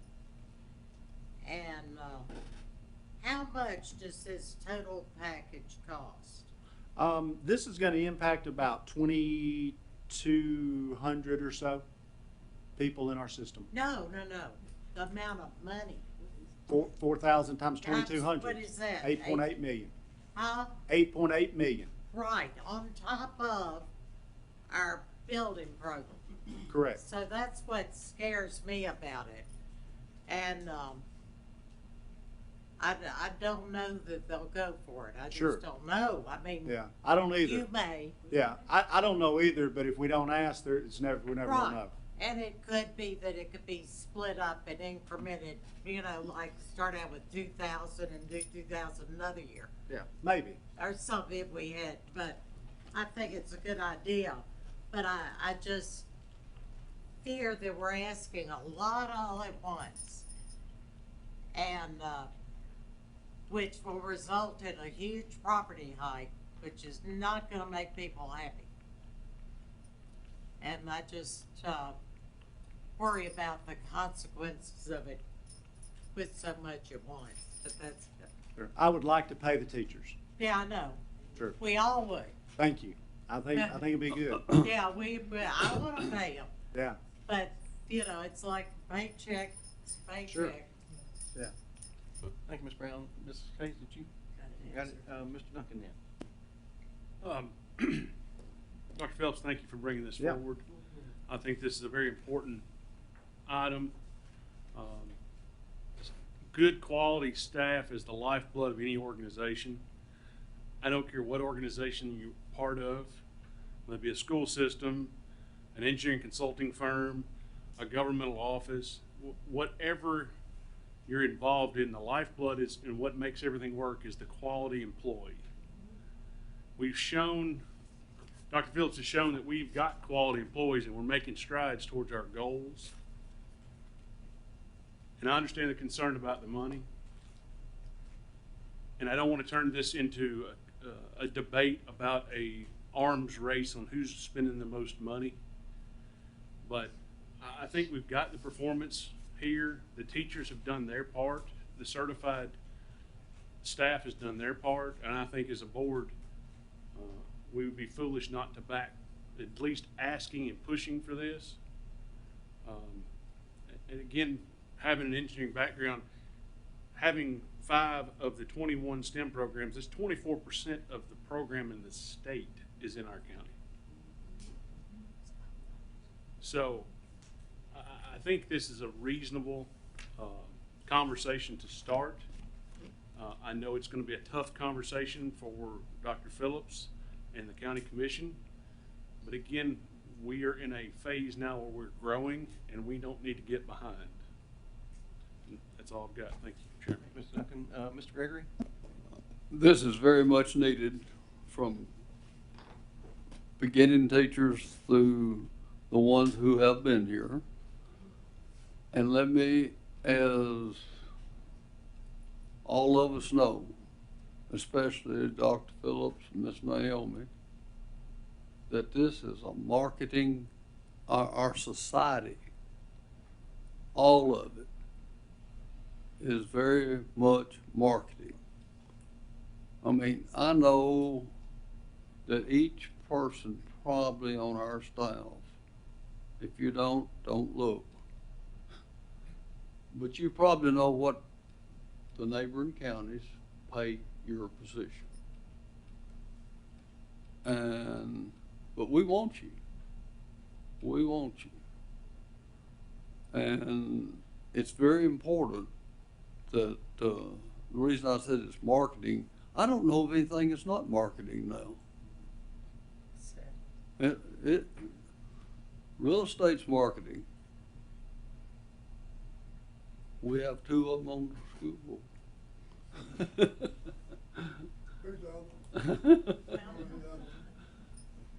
But I really believe that it's time for Sumner County not to be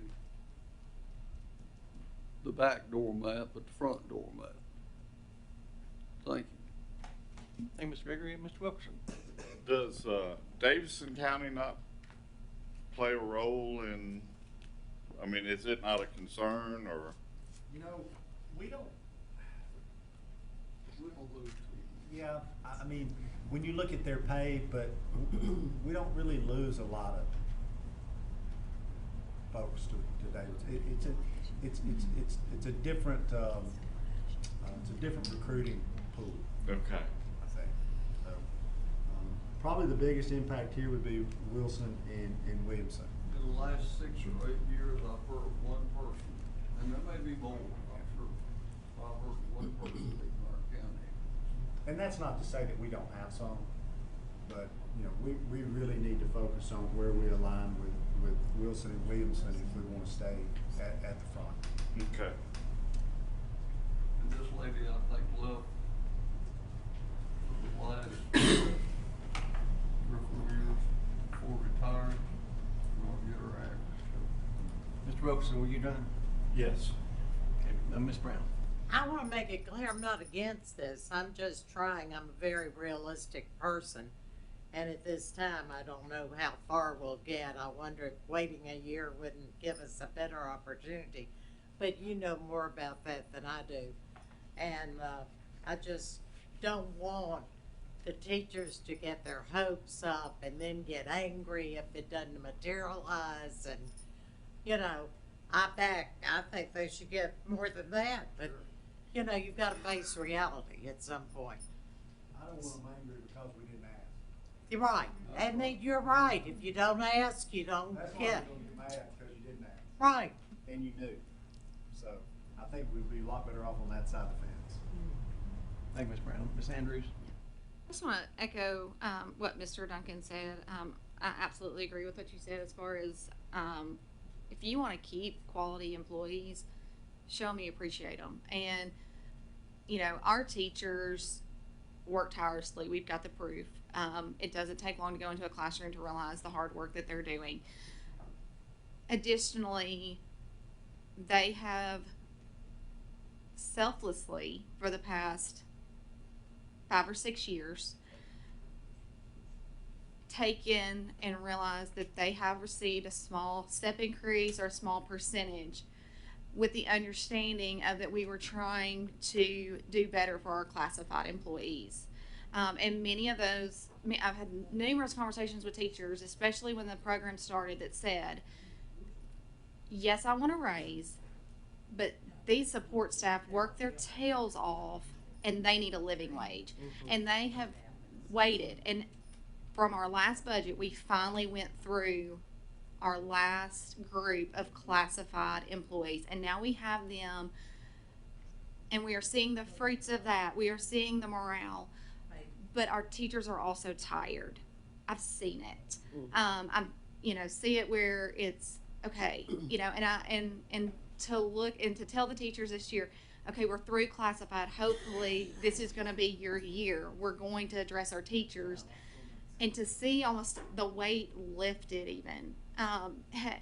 So to not ask, I don't think is an option. I think that this is great.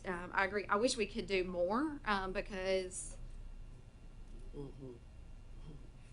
we don't have enough money in this country to really pay teachers what they deserve. But this is a step in the right direction to tell them, you know what, you are seen, you are appreciated, we want you here. Because, and I'm seeing some things in some other counties that, quite frankly, they are not getting that support.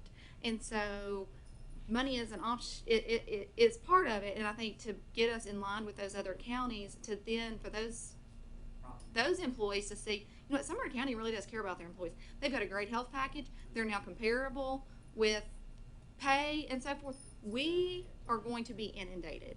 Mr. Wilkerson talked about Davidson County. I don't know that we're losing many, but I know that at my kids' school alone, I think we received 3 teachers from Davidson County this year because they're not supported there. They're paid well, but they put up with a lot, and they don't have the benefits, and they don't have the community background or backing them like Sumner County does. So I think that this is great.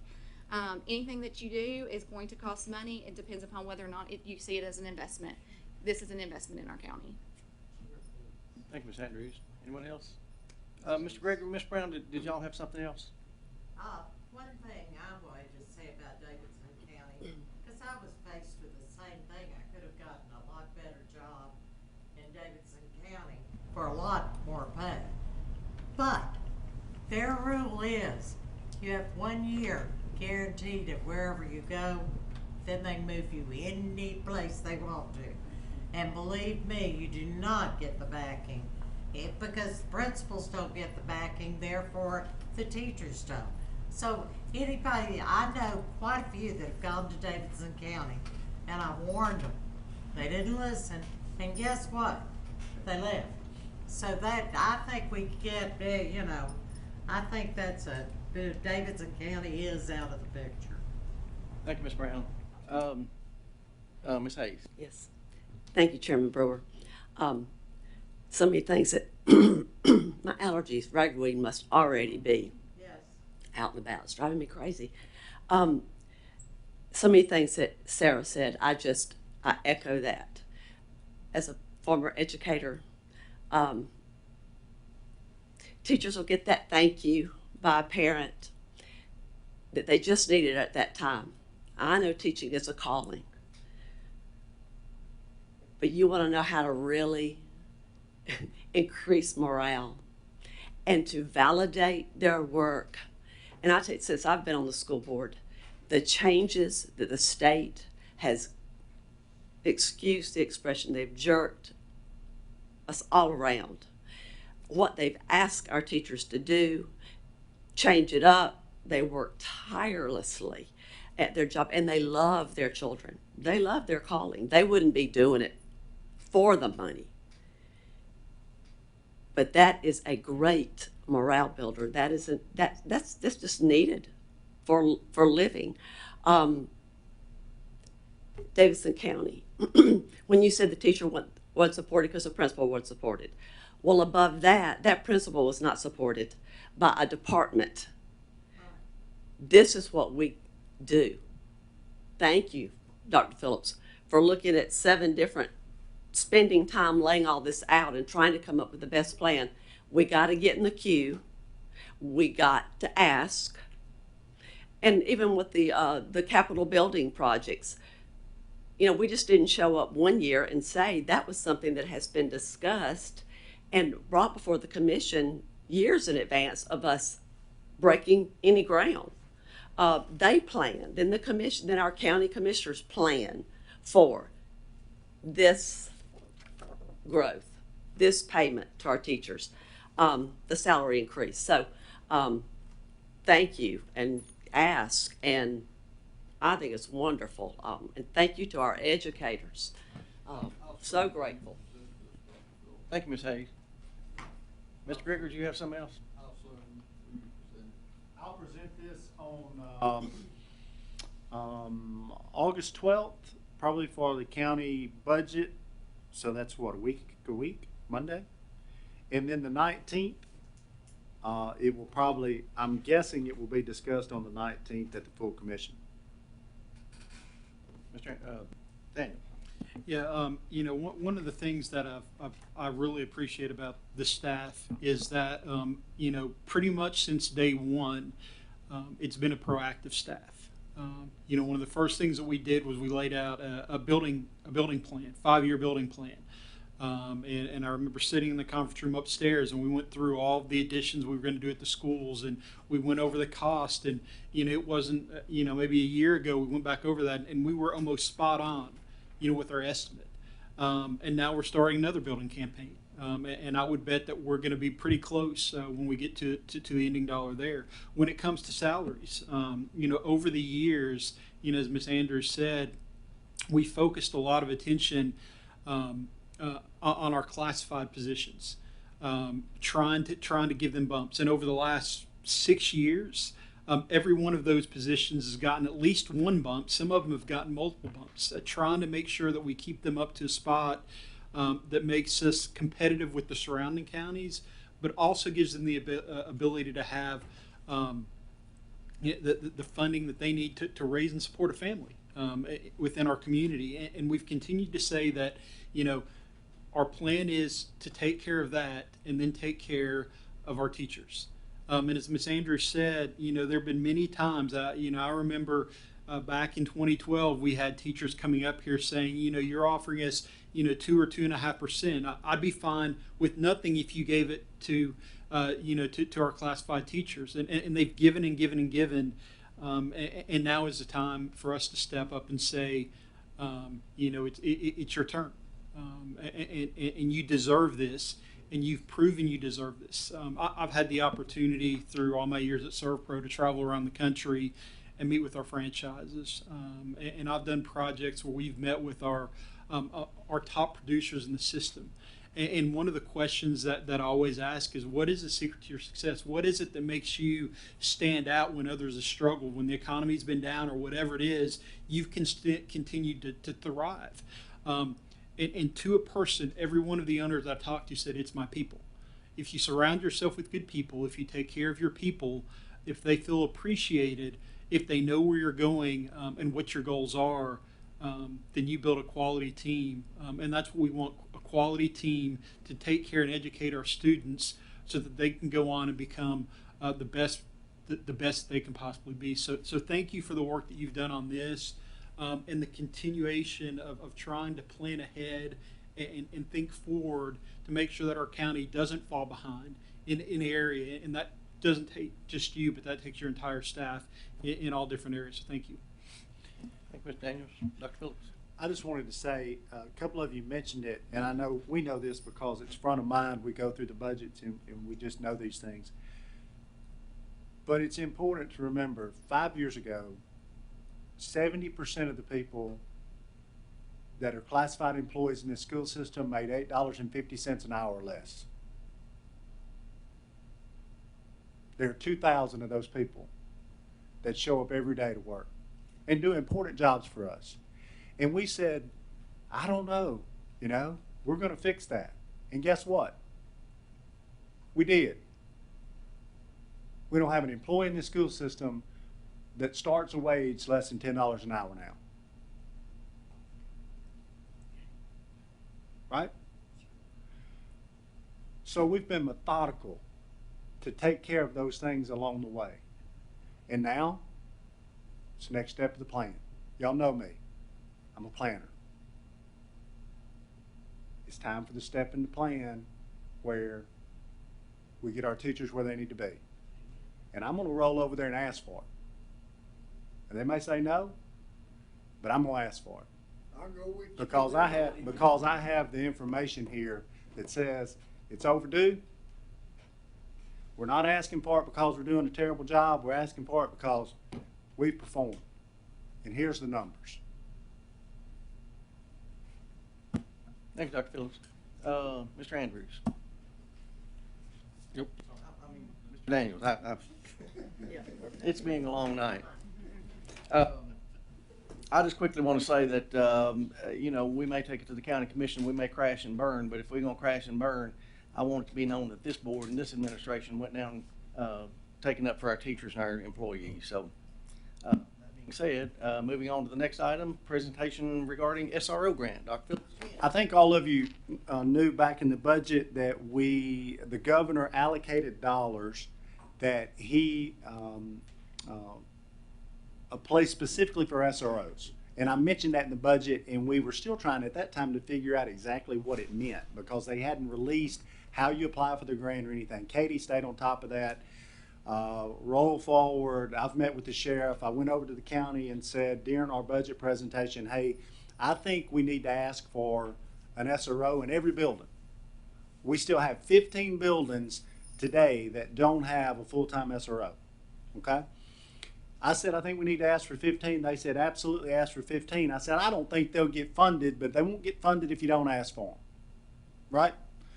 Sheriff said, absolutely. Nothing, I would like nothing more than a SRO in every building. We applied, good news, funded every one of them. So I went ahead, went over to the County Education Committee last night. I informed them. On Monday, I'll go over to the Budget Committee. I've already met with Sheriff Weatherford and Chief Pickard, so we'll go over and ask for the matching dollars for the next 2 years to fund those positions, and then the sheriff obviously will start his process with the civil service exam and all those things to recruit and to do that. So there will be a run-up from this point forward about when those people will be employed and trained and in the schools. But just know that that was funded. It's great news. We will be fully staffed as soon as we can make that process and transition happen. So at some point in the very near future, we're going to have an SRO in every school. And that's another thing that over the last 6 years, you remember we had seven when I got here, I think, pretty much. So that's good news. I just wanted to report, so if you hear about me at the commission saying we're funded for 15, that you guys had that information. Great news. Thank you, Dr. Phillips. Next item on the agenda is discussion regarding policy JCBF, request for bus video footage prior to, nope, I skipped one. Discussion regarding a revision of policy JCBE, bus conduct prior to first reading. JJ, Mr. Johnson. So we started out, this policy sort of came up because of the policy that you just mentioned, the video footage policy. We needed, there's a recent change in state law about video footage, and we'll get to that in a minute. But as we we asked TSBA for their sample video footage policy, which they incorporated in their bus safety and conduct policy. Clint and I looked at that policy. We thought it was a little bit cleaner and a little bit better than what we have as our bus safety and conduct policy, so we just thought we'd swap them out. So this is the TSBA draft policy for bus safety and conduct. We made a couple little tweaks to the TSBA policy to fit us, and we wanted to propose it on first reading because we think it'll work a little better. So if I understand, this is completely new. It'll be a swap out. We do have a bus safety policy. It's sort of similar, but not. Some of it is, we like the language in this a little better. We think it's just a little more straightforward. It really reflects what current practice is, so you're not really changing anything that we're doing. It's more kind of putting in policy what we are doing. Thank you. Mr. Duncan, anyone else? Seeing none, next item, discussion regarding policy JCBF, request for bus video footage prior to first reading. So this is also the draft TSBA. This is the language that was in that bus safety policy for video footage. We decided that since this is a new change in state law, and this is something that we'll probably get some business on this year, we wanted to have it as a separate policy so we had something we could point to, show principles to, There has been a change in state law where parents can now request bus video footage for specific incidents with their child. What state law says you have to do is you have to have a policy in place that gives parents the ability to make this request, and you have to give them a time frame in which you're going to maintain the video. We checked with surrounding districts. Clint's actually the president of the Transportation Association, and so this has been a big topic of conversation for them over the summer. 2 weeks seems to be about the average of what everybody's keeping up with. So we put in the policy that we'll have bus video for 2 weeks. The requests really need to funnel through Clint because the software to get the bus video is proprietary. So what we have that removes the bus video from the DVRs only exists in the transportation office. And so we will have a mechanism in which the parent can make a request through the principal sends it to Clint, or gives out contact information for Clint to put it in, and then we'll coordinate a time when they can come and review the video. And like I said, this is the sample language that TSBA proposes, and we put in a little bit of specifics for us. Video is allowed to be viewed, however, it is not allowed to be obtained by the parent. Is That is correct. They can only come and view it. They cannot get a copy of it. Will they be able to record it with their smartphone? Or No. like that's part. I mean, that's No, like, we will that not will be allow all things recording. that they will understand, that when they're viewing it, they're literally just viewing it. Yeah, and that may be something, we may want to look at. We've got language like that in our records request policy. We may want to look at adding something like that in there that says, parent cannot make recording, can only view. So that's something we'll look at before we get it up for first reading. Ms. Andrews, Ms. Hayes. Yes, Jeremy, will this follow the regular, like a public, this is a public video?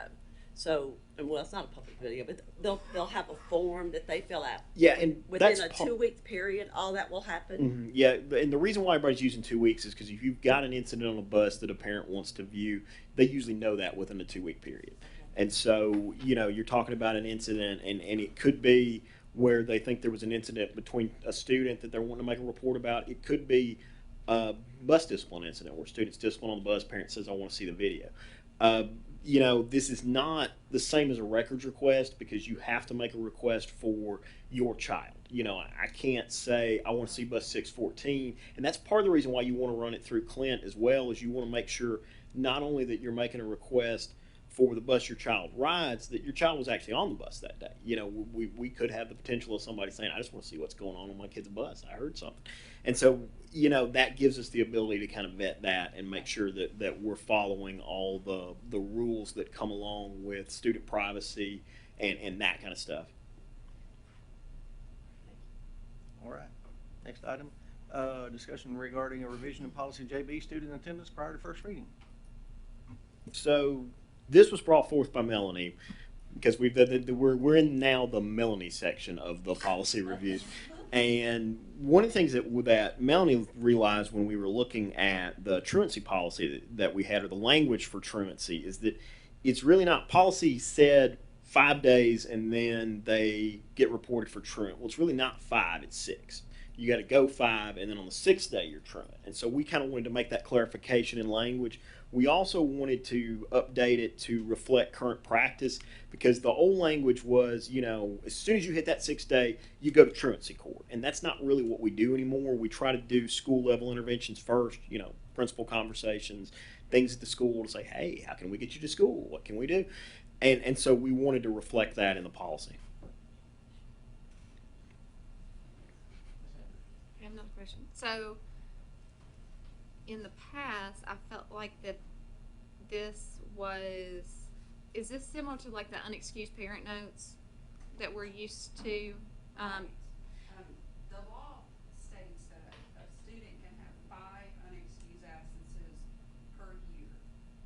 Our board policy currently states that we get 5 parent notes per semester that would excuse the student from school. The new law that came out last year said that we are supposed to do progressive truancy interventions, and we just wanted to make sure that our board policy reflects that language, that we are doing the progressive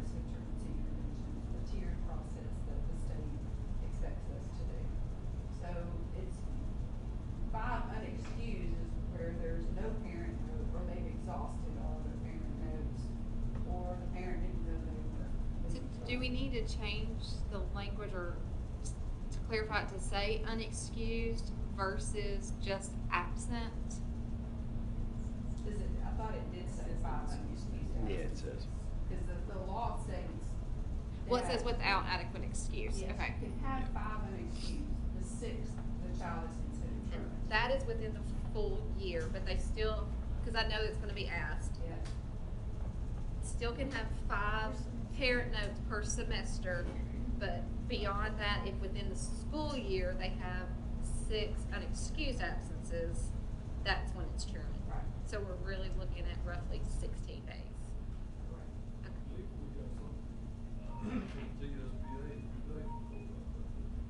Mr. Gregory? Not sure. I just said, I think we got something from TSBA a few days ago. Yeah. Thank you, Mr. Gregory. Seeing no one else, moving on to discussion regarding policy JBC, school an auctioneer that can't talk is not good. School admission prior to first reading. So this is Melanie policy number 2. This reflects a current change in state law. They have changed the way that they word primary residential parent. You know, it used to be where when you go through a custody that you have somebody has to be designated as the primary residential parent. They've changed the law now to where they can both be the primary residential parent, and then they get a discussion that's put in as part of the parenting plan where everybody's going, you know, what school they're going to go to, and so we're just changing the language to put that in there.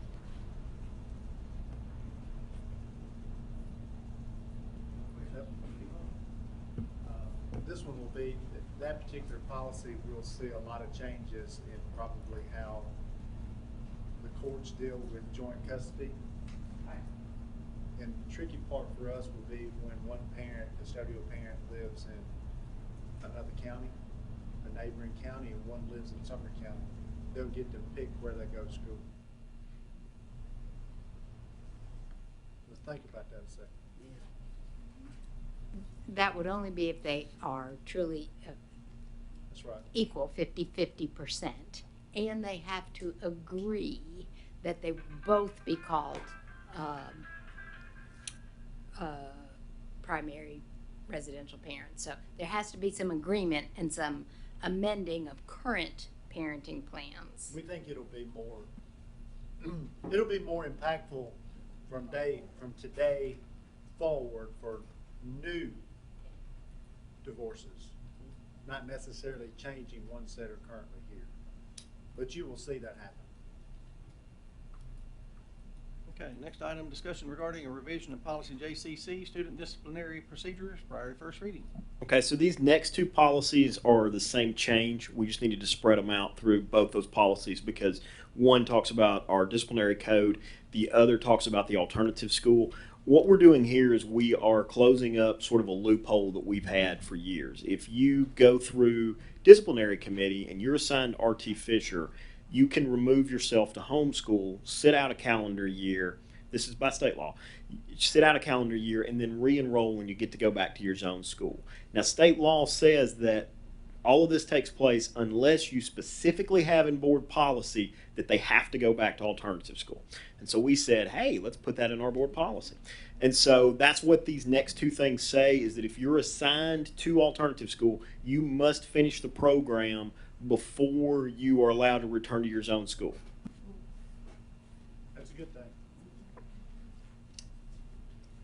All right, no questions on that?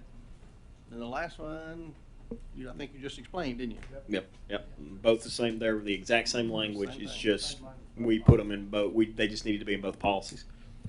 And then the last item, policy maintenance review, policy J6.411 through policy JCAC. We're just keeping on going, ain't we? All right, well, that's the last item on here. One thing I know y'all are doing, but remember the Pritchard family and the Hawkins family when we leave here tonight. So, and with that, we are adjourned.